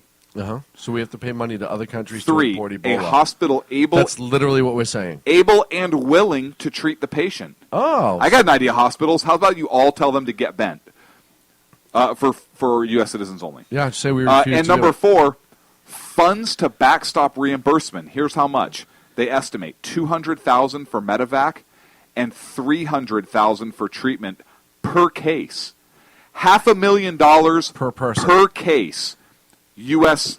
taxpayer money for non-U.S. citizens to be imported into our country with Ebola and treated. Not counting money to send them back, but why would we do that? I think it's absolutely stunning what we will spend money on. I think it's absolutely stunning that given our country's history, this president wants to import people from an African country. Well, I want you to give me 3 other things you would rather spend $500,000 on. Ooh, that's a good question. 3 other things, $500,000. You totally screwed up my joke there, Sacco. You didn't even give that time to sink in and let our intellectual listeners think about the ramifications of what I just said. Hold on, it's coming. Ken was already typing. I am so upset at you right now. No. Ken's already typing. I closed the door. Oh, there it is. That is a good question. Let's say 3 things off the top of your head you'd rather spend $500,000 on for American citizens. Go. Armor for local law enforcement. I'm going to go with training for high school youth for firearms. Safety training. Ooh, I actually like that one. I'm going to go training for law enforcement for small unit tactics and that they can use against a coordinated terrorist attack. I'm going to go with shutting down airports or shutting down flights from East Africa to America. That's a good one too. I like that one. You know what I'm going to say? Space program. Space program. Love to see that put right back into it, especially because they obviously need money given what happened yesterday. You know what? I got another one. More prisons. More prison. Hey, let's just take 10 of those prison cases. Funding. Yeah, absolutely prison funding. Or death funding, however you want to look at it. Right, we can start buying death penalty. Yeah. There's a bunch of other things. Seriously, $500,000 on education would be great. Yeah. Oh yeah. So Sacco, Just hang on a second. Let me ask you this: K-12. How many students has the federal government educated with the Department of Education? It's a really hard question. Let me Google that. Go ahead, Google it, and let me know what your answer is. Zero. The answer would be 0. So, way to throw our taxpayers' money away again. Hey, can you throw? While we're talking about throwing stuff, can you throw me a piece of gum? Yeah, here you go, brother. There we go. Throw me a beer. Egg has 3 quick ideas, and these aren't bad either: hookers, booze, and lotto tickets. He also said that firearm training for women, free federal firearm training for women. I would be more than okay with that. It's a Homeland Security issue. Absolutely. Second Amendment is a have to be women? Federal issue. Really? Have you seen them drive? These broads can't drive. You think they can shoot? Hey, I'm not sure what girls you've been talking to. What do you mean, you people? I've seen a couple girls drive and they do makeup at the same time, and they text. I'm impressed. And they crash. I know.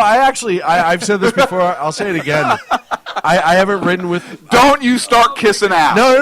Don't you even start because you're worse than I am on that. We've had discussions. I have the tape to prove it. No. No, not me. No, not gonna do it. No. No impressions. You guys suck. I'm kidding. For all of our female listeners, I see the hate mail is flooding in already. Yeah, I already have just got something pop up in my SHR Media inbox. That's all of our email coming in. Good job there. And there goes the rest of our listeners tonight. Hang on. I got a quote. You are a sexist pig. That's awesome. Well, no, I love that one. It's really... Oh, it's meant for Sean. It says Sean. Oh, just forward that over to my inbox. Again, there. Hey, Ken brought up a really good point in the chat room. The carbon footprint that goes along with bringing these Ebola patients to America, the amount of fuel for the, in general, for the aircraft, the amount. Where's the environmental movement? Where's the standing up environmental against this, music? right? And Ken, we do get the hate mail when you make Negro jokes, Ken. It just goes right to the trash. I don't know why. It's just for whatever reason, Yeah. Sacco set up the server that way. I don't know. I think he has the word flagged. I don't know, Ken. You know what? You know what? Ken is like that Dave Chappelle character.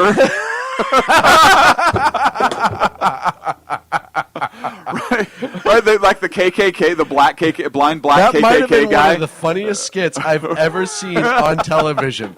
And there's a lot of good ones on I his think show. that was based on The Exceptional Conservative. I have to check the credits of that show, that particular episode, but it might have been If based you've never loosely on seen it, Ken's character. Just do Chappelle KKK blind.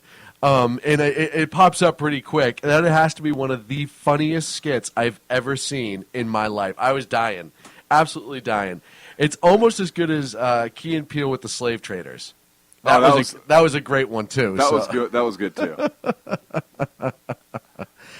I still like Key and Peele's the substitute teacher. The substitute teacher was amazing. And East West Game is good. East West Game, Racist Zombies was a good one too. Racist Zombies was a pretty good funny. one.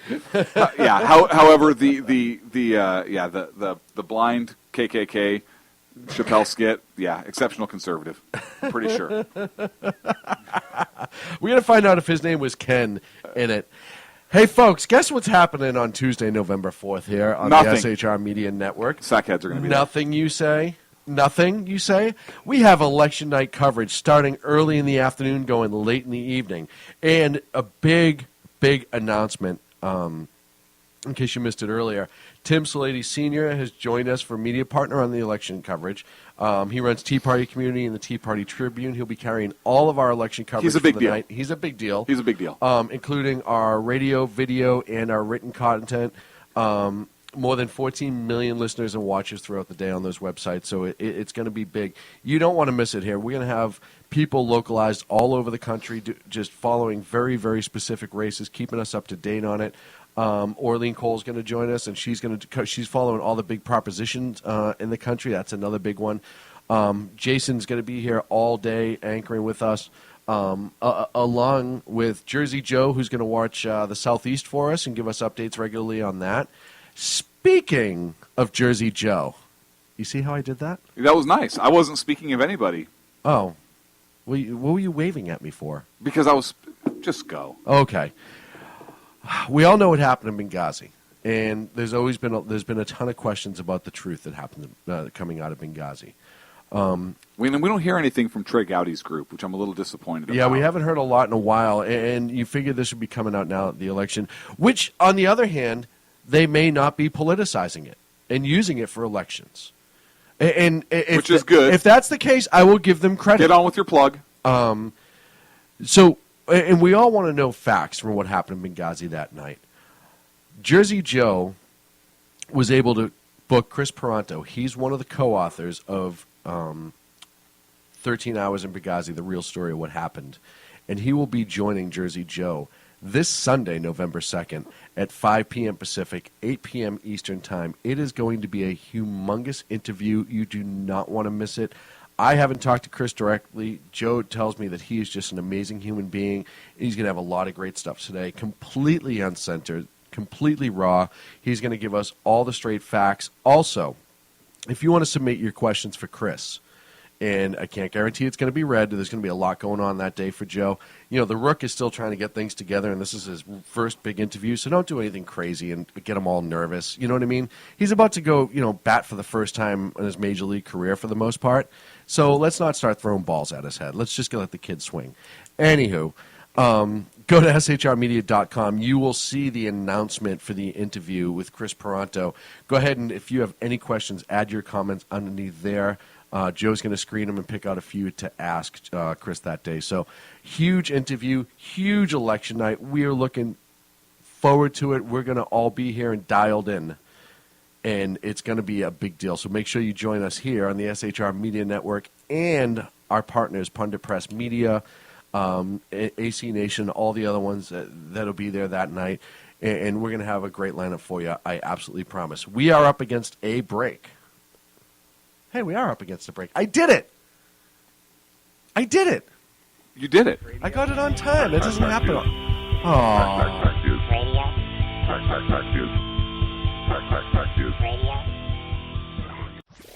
Conservative media done right.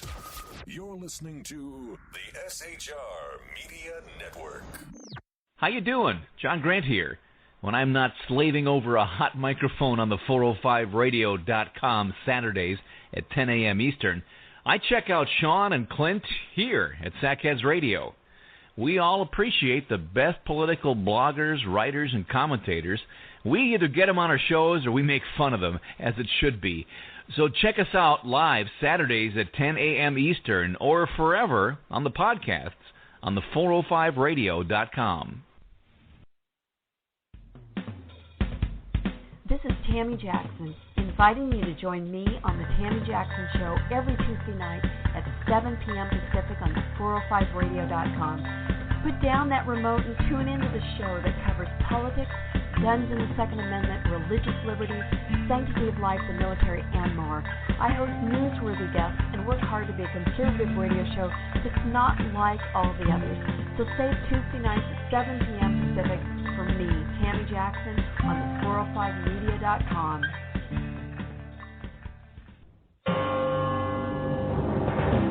Hello, I'm Paul, a student at Hillsdale College. Here is my professor, Dr. Larry Arnn, on the separation of church and state. America's founders believed in the separation of church and state, in that the country was not to have an official religion or an official sect. But that did not mean that government was to be hostile to religion, or even indifferent to religion, as many today argue. In fact, America's founding document, the Declaration of Independence, includes both a reference to God as the author of the laws of nature and a confident assertion that human beings are endowed by their Creator with certain inalienable rights. Far from being hostile or indifferent to religion, America's founders understood the theology of the Declaration to be an essential part of the education of citizens. This Constitution Minute was brought to you by Hillsdale College. To join the national conversation on the Constitution, go to constitutionminute.org.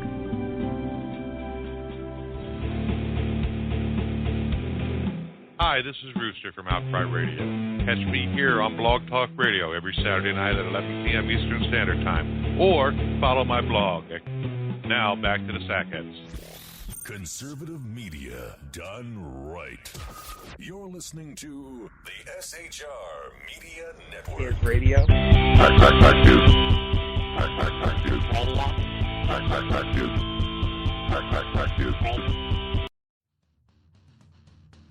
Hey, it's Jersey Joe from Reaver of Common Sense on shrmedia.com on November 2nd at 8 p.m.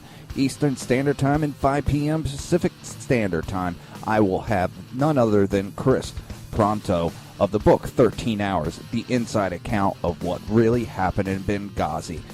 Check it out. It'll be uncensored and he will be unfiltered. Nothing but the truth. And we're back here on the Sackheads Radio Show. Thank God for producer Sacco. Let me tell you why.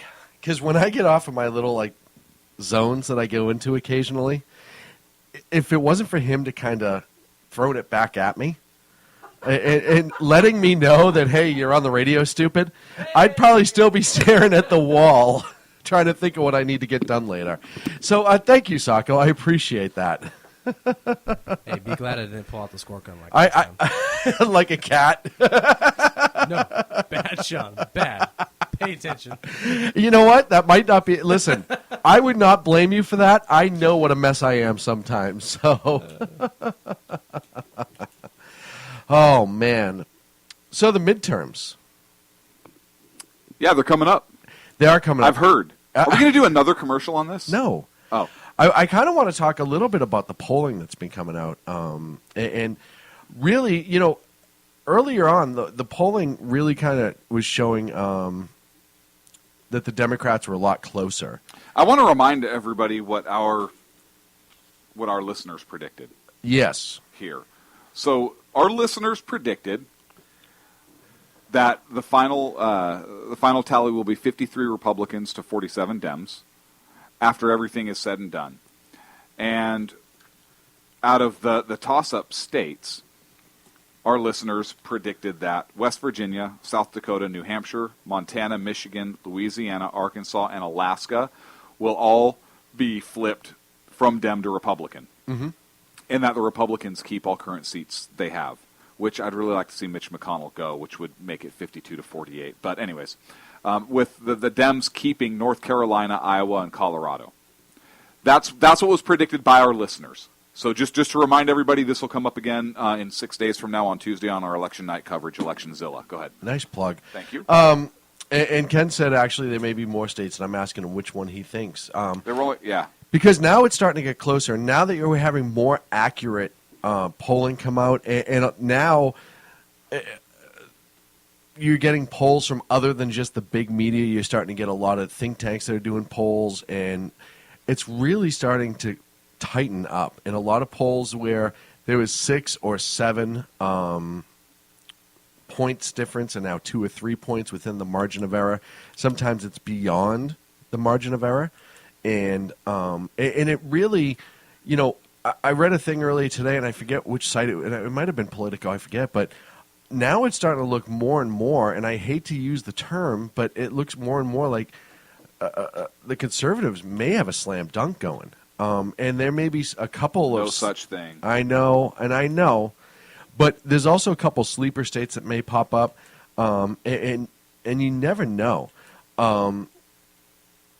So, and we're starting to see in Louisiana, Leandrew, who is really heavily dependent on the black vote in that state, early polling indicators shows that less than 5% right now of black voters are showing up.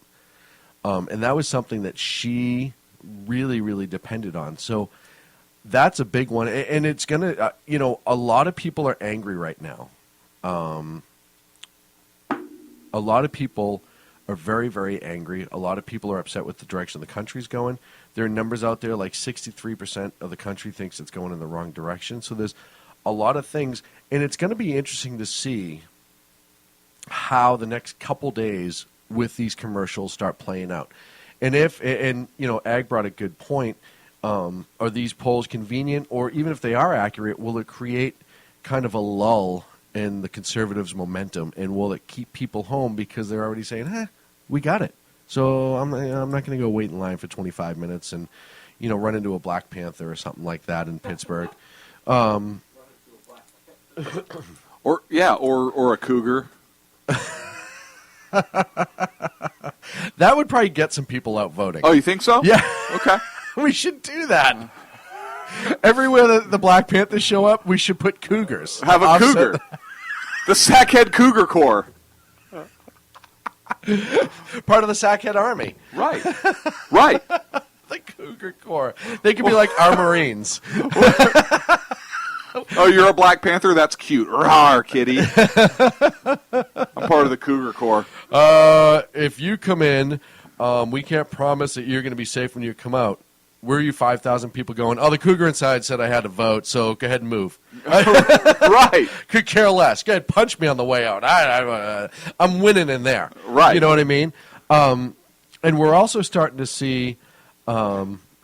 Egg said, I wouldn't mind running into a cougar, but with my luck, it'd be a Mercury cougar. Oh, that's the vision thing, Egg. Right. Right. You just got to, I don't know, you got to look down the road.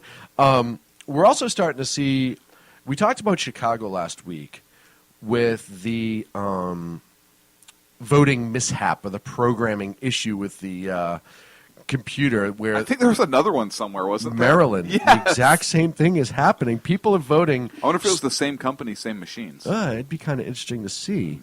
I don't know, and you know what? That's a good question to ask. I know Jersey Joe has been following this closely, and I'm going to sick him on that.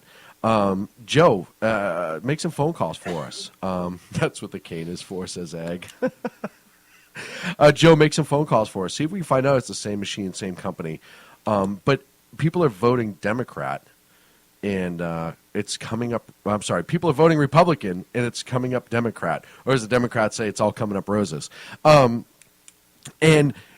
this is one of the things that True the Vote's working on, and Greg Phillips is working with them. But it's a big issue that we ran into during the last election that never really got talked about after the election, right? Nope. After the election, all the voter fraud, all the problems, all the issues kind of just fell by the wayside.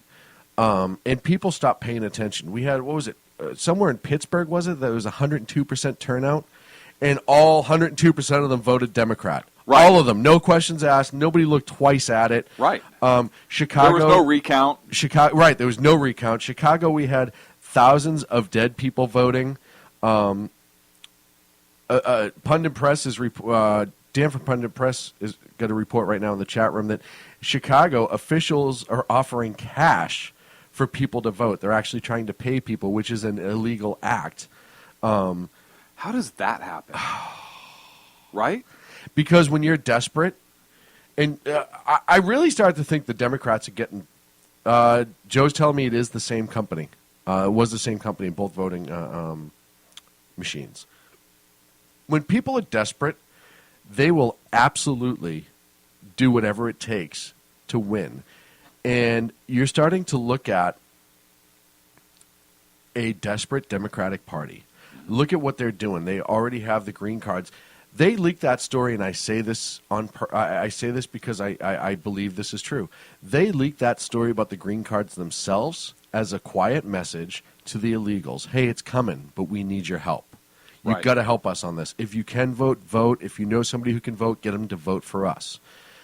Obviously, we've talked about them getting illegals to vote for a long time. And listen, I employed the kid who showed up with fake information, and he was illegal. And again, good kid. And it wasn't until his brother applied at the same company did I realize that something was wrong with his driver's license. And when I asked for it to be checked out, they were both illegal. They stole the person's identity. The person had been dead for years, and they're using their Social Security number. They had accounts set up in their name that they were on to be able to pull stuff out.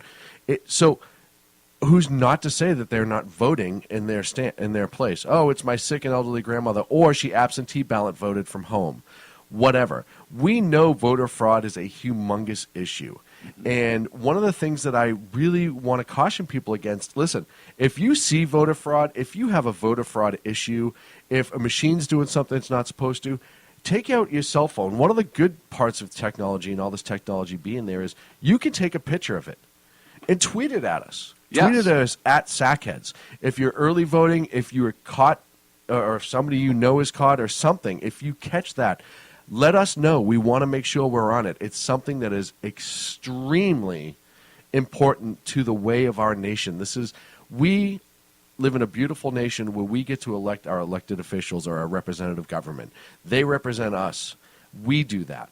And when it becomes sullied and destroyed, we lose the way that we were designed to be. And it just creates so much destruction within our system. But look, it collapses our system, Yes. and I don't think that that's by design, right? I mean, when we lose the look, I might get some flack for this.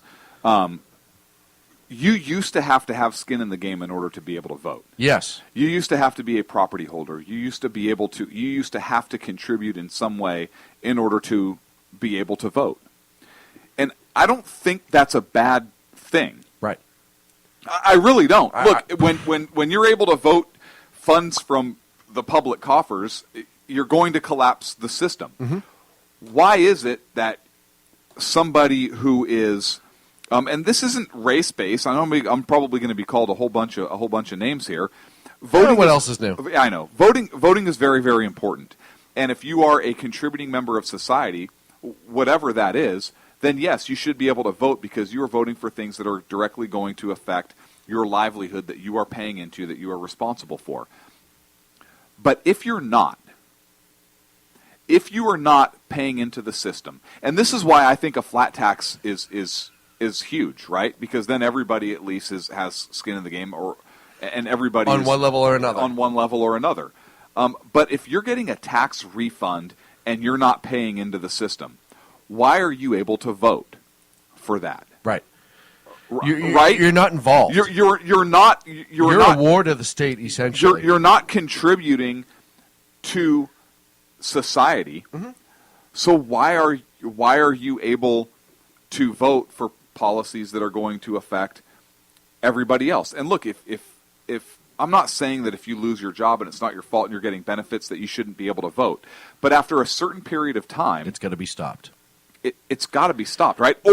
Or have some way to get everybody invested. And listen, I was talking to this about somebody, and they said, well, when somebody that doesn't contribute, like you like to say, they buy a pack of gum or a pack of cigarettes, then they're paying tax. Well, but with our money, yes, they are. They are paying tax in that sense. However, why are they getting tax refunds? Or listen, if you receive benefits from the state, from the federal government, whatever, you should be taxed as income on that. And then you are contributing back. Listen, that is income. Right. Right? One way or the other, it's income. You're still getting it. Right. Whether it comes from a job, whether it comes from the government, and our whole welfare system needs to be reformed. But this is kind of what I'm getting at. You should be taxed on that money because that, in fact, is your income. Right. Your source of income is the government. It is still a source of income. Therefore, since we have an income tax, which I hate, but you should be taxed on that. Mm-hmm. And now you have skin in the game, right? Now, if you don't want your money being used for garbage, then you're paying into that system that you're voting for. Well, it also creates people who become more involved. It does. Into the system, it does. into our way of life. And I don't want people education. to say, well, you don't want minorities to vote. That's not it at all. It has nothing to I do want with that. everybody to vote. I just want everybody to have skin in the game. Well, and when I want everybody to have to feel the ramifications of their vote. And you have to remember, too, not folks, just vote for when more it comes free crap. to welfare and unemployment, there's so much fraud in it that there are people on it that shouldn't be on it, or they're getting way more money. And one of the things, I equate fraud, welfare to handicap parking. And hear me out on this. Okay. Both of them you have to go through a procedure to get. You have to go in handicap parking. You usually have to get a doctor's note or something like that. Welfare. Oh yeah, those are tough to get. Right. Doctors would never write notes. Welfare, for like you have to marijuana prove or that you're not anything able like to work, or you're injured, or even unemployment ADHD that you're falls trying. under that. I know there's a bunch of things that fall under that. Are you kidding me? But ADHD? if you look at handicap parking, and even though the fine is huge in most places, if you park Mm-hmm. illegally, how many people abuse and misuse handicap placards? They use other people's. They don't have one. They park family members, or they just park in a handicap spot because they know if they're in and out in 15 minutes. And like I said, I saw it all the time. My father was in a wheelchair. It's one of those things that you don't realize it until you deal with somebody who's handicapped all the time, how often it happens. It happens all the time, and I almost came to blows with people who are parked illegally in handicap spots that did not have a handicap placard. And they'd throw excuses at you. Oh, I just haven't got the note yet, or, I should get it, but I don't qualify, and that's BS, blah, blah. Same thing with welfare. People do the same thing. They will skirt the system to But in whatever California, they can everybody to get qualifies, so it's all good. Right. That was amazing. I wish I had that on video. But you're right. So both systems can be scammed, and they are scammed constantly. And like you said, when you don't have real skin in the game, why should you be allowed to play? Joe popped this up. According to Watchdog.org, election officials in both states have characterized the problem as a quote-unquote calibration issue. But a software developer and expert on touchscreens used by the U.S. intelligence agencies told Newsmax that explanation is bogus with the fraudulent voting or the miscalibration on the Maryland and Chicago voting machines. Listen, we all know, Sacco is relatively handy with computers, and he could go into my computer in about 5 minutes and change everything around to the point that I may not realize it, or I may realize it, but it'll be screwed up. Right. And he doesn't write the code for a living. He just knows how to manipulate it. It may not be the companies themselves. It's the people that handle them locally that can go in and be able to mess things up. And all you need, and listen, we've seen it. How many times have you seen federal offices, look at the ones in Texas with the Obama stickers up and using it to push election beliefs?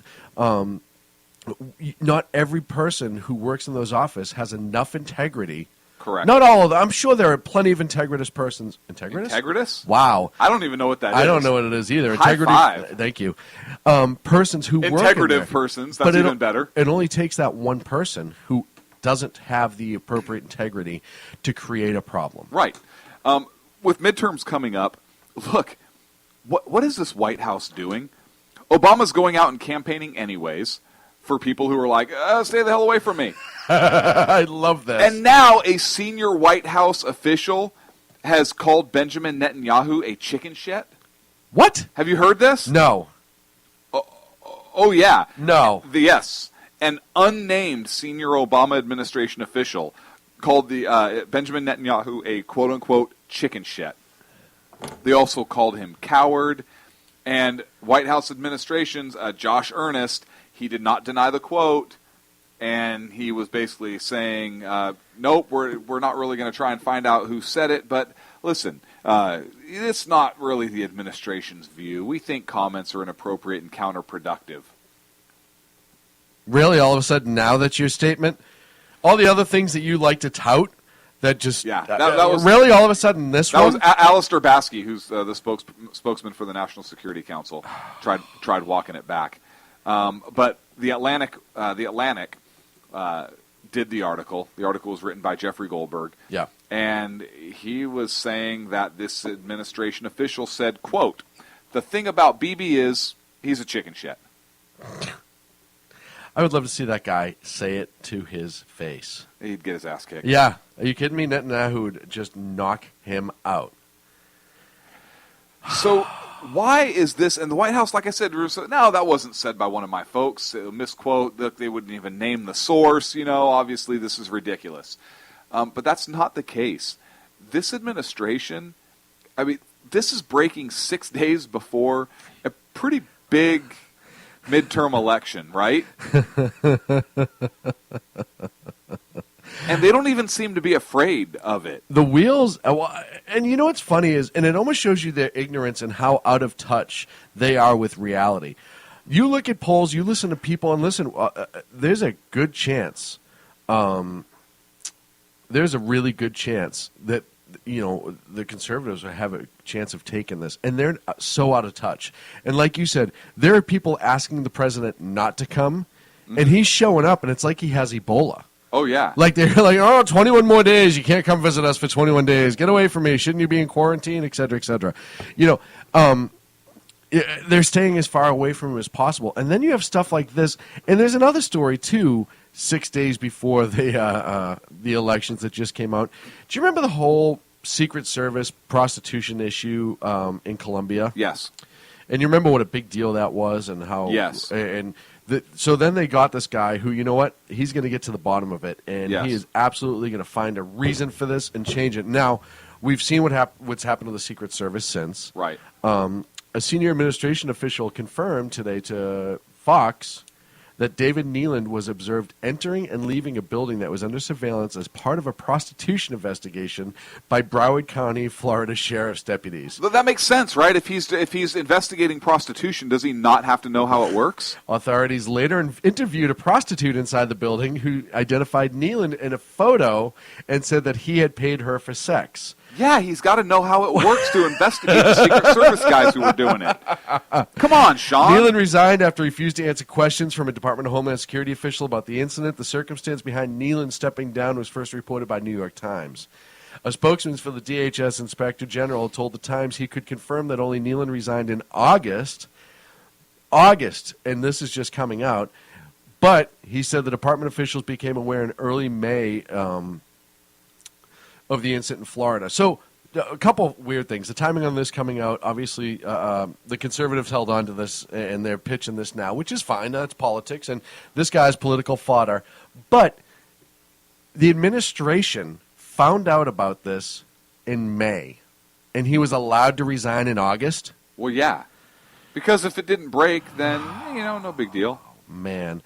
Neeland was the former head of the Inspector General's Miami office. The allegation is not true, and he declined to answer any questions from a local newspaper. Nearly 24 Secret Service agents lost their job or were disciplined as part of the scandal, which began in Cartagena, Colombia in 2012. Rooster guarding the hen house? Roosters guarding a hen house? No. That could be a whole segment, right? Rooster hired as a guard at the bunny ranch. Hey, I'd go over well. That would be so awesome. I know what you meant. Oh, man. Now, how can this guy be popped in May by the police department? Popped? Yeah. Okay. And in August be allowed to resign? I just told you And why. if, well, all joking aside, and if Homeland Security knew about it in May, because that's when they questioned him, why was the president's office not notified? It's like Benghazi all over again. Nobody ever told me. Nobody ever told me the guy got a blowjob. Again, another huge systemic failure within this administration. I don't think it's a huge failure. I mean, this guy shouldn't have been around to last that long. I agree, but I mean, the guy went in and was having sex with a prostitute. Yeah, when you're investigating the Secret Service for having sex with prostitutes, probably not the best thing you should be doing. You shouldn't be engaging in that type of activity, particularly as a high-level official. Yes, and that's the part of it that bothers me. But yeah, that bothers me. But is it? Is it a big deal? It is a big deal. He was never fired.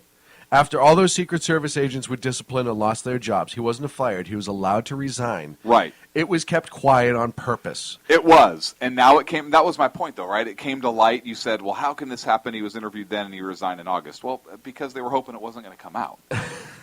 Exactly. But it came out. Right. And then she identified him after it did. No, that was earlier. Oh, I'm thinking about something else. Right, that was the initial complaint. Part, right. And then money. It came out, she identified him, money. Did she identify him or it? I don't know. I wasn't there. Like, what was the lineup? Right? No, it's not the hook-shaped one. How do you guarantee it was 5 black guys and him?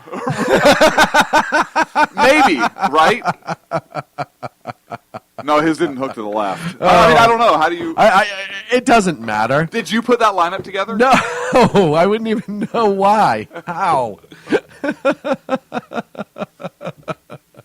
But at the end of the day, Take some pictures. But this is yet another Obama appointee that has gone tremendously bad, and this is on the heels of I would call having sex with a prostitute tremendously bad. Well, another black eye. A what? A black eye. Oh, that's not what I thought you said. Another black eye. I mean, you look at Benghazi, you look at all the things that have happened with this administration, and this just shows you, though, who's at the top and how. Well, I don't know who was on top. I'm not talking about the incident anymore. Well, you're confusing me. You're talking about black guy on top. Black I don't know. Black eyes, like a punch to the face where you get a black eye. Oh, my Lord. You got that accent. That all of a sudden you don't understand. It's been 7 years, dude. And now Notice when he gets louder. Hang on. Notice when he gets louder and gets all flustered. Did you hear the Boston come out in that man's voice? All of a sudden you can't understand a word coming out my mouth. Really? I heard it. Thank you very much. Thank you, Sacco. He was talking to me. Well, you know what's funny is somebody they listened to the show, a personal friend of mine, listened to the show not too long ago, and they said, I think it's weird is that you are the straight guy in a lot of the show. I know. It's weird because you're not straight. And that's what's really weird. And that I'm the more calm and kind of level-headed most of the time. And outside of the show, most people don't realize is I'm the exact opposite. And you pointed that out before we went on the air today. Something aggravated me, and I was snapping about it. And that's me all the time off the air. Like, I lose it left and right. Look, I don't know why you're trying to cover up for the fact that you are, in fact, a psychopath. Egg says I need to go to a racism workshop with Sheila Jackson Lee. Black eye. That's not what you said. That's what I said. It's not. Oh, man, you're all going to hell. Yeah. I mean, I'll be there, so it'll be cool. But you're all going too, so. See, on this show, what did we get in the email? I think you're the racist, and I'm the sexist. You're the sexist. Yeah. Because you word broad. I love that word. Use the word broad. Oh, really? So what? If somebody had a broadsword, is that bad? Does that mean like the sword had tits? I don't know. What? What's wrong with the word broad? The two Utes. No matter what, that movie will always make me laugh. Let's just not even go down this road. Broad-in. Thank you. Very nice. Sacco. Very, very, very nice. And it is broad. Ken wants to know when we go to hell if the black people have to go in through the back door. Ken, I don't know. Why do you ask me this? No, they've already been there, hence the color. They're charred. Gosh. I cannot wait when these millions of people on election night 2014 listen to the SHR Media Network, and then they're like, hey, that was really good. Let me go back through the archives. And they listen to this show. One of the worst ones we've done in a while. Fortunately, we have Sacco who knows how to scrub the internet. Sacco, get to work. Take the time. We have to bribe him with more beer. Hey, folks, it has been an amazing time. You have your last plug. I do. Make sure you check out this Sunday, 5 p.m. Pacific, 8 on the East Coast. Chris Peranto on the Reverb Common Sense Show with Jersey Joe here on SHR Media Network. Election night 2014. We will start early in the afternoon and go late into the night. We are very, very excited. True the Vote, Catherine Engelbrecht. I'm trying to rush before the end. Catherine Engelbrecht will join us to talk about voter integrity. Greg Phillips will join us, talk about some of the voter fraud stuff. And Sackheads will be there. The Sackheads will be there. We also have another amazing program. The Sackheads radio show. Everybody will be here. The lineup is going to be huge. You can't miss this. We will see you Tuesday here on the SHR Media Network. Thank you so much. I think the Sackheads will be there. I think the Sackheads will be there. Thank you, sir. Sacco, play us off the air. Thank you. Well, congratulations to the New York Giants. Congratulations to the Little Giants. You beat the JV team. Good job. Congratulations to the big people. Got to be politically correct on this show. The Little Giants. Tuning in around the world to the best late night conservative talk, Sackheads Radio. Sack News. Sack News. Radio. Sack News. Sack News. Radio.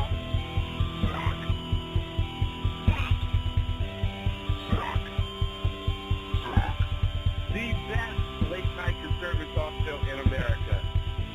In America. In America. And in this web was a large, I'm pretty sure it was the biggest spider I've ever seen.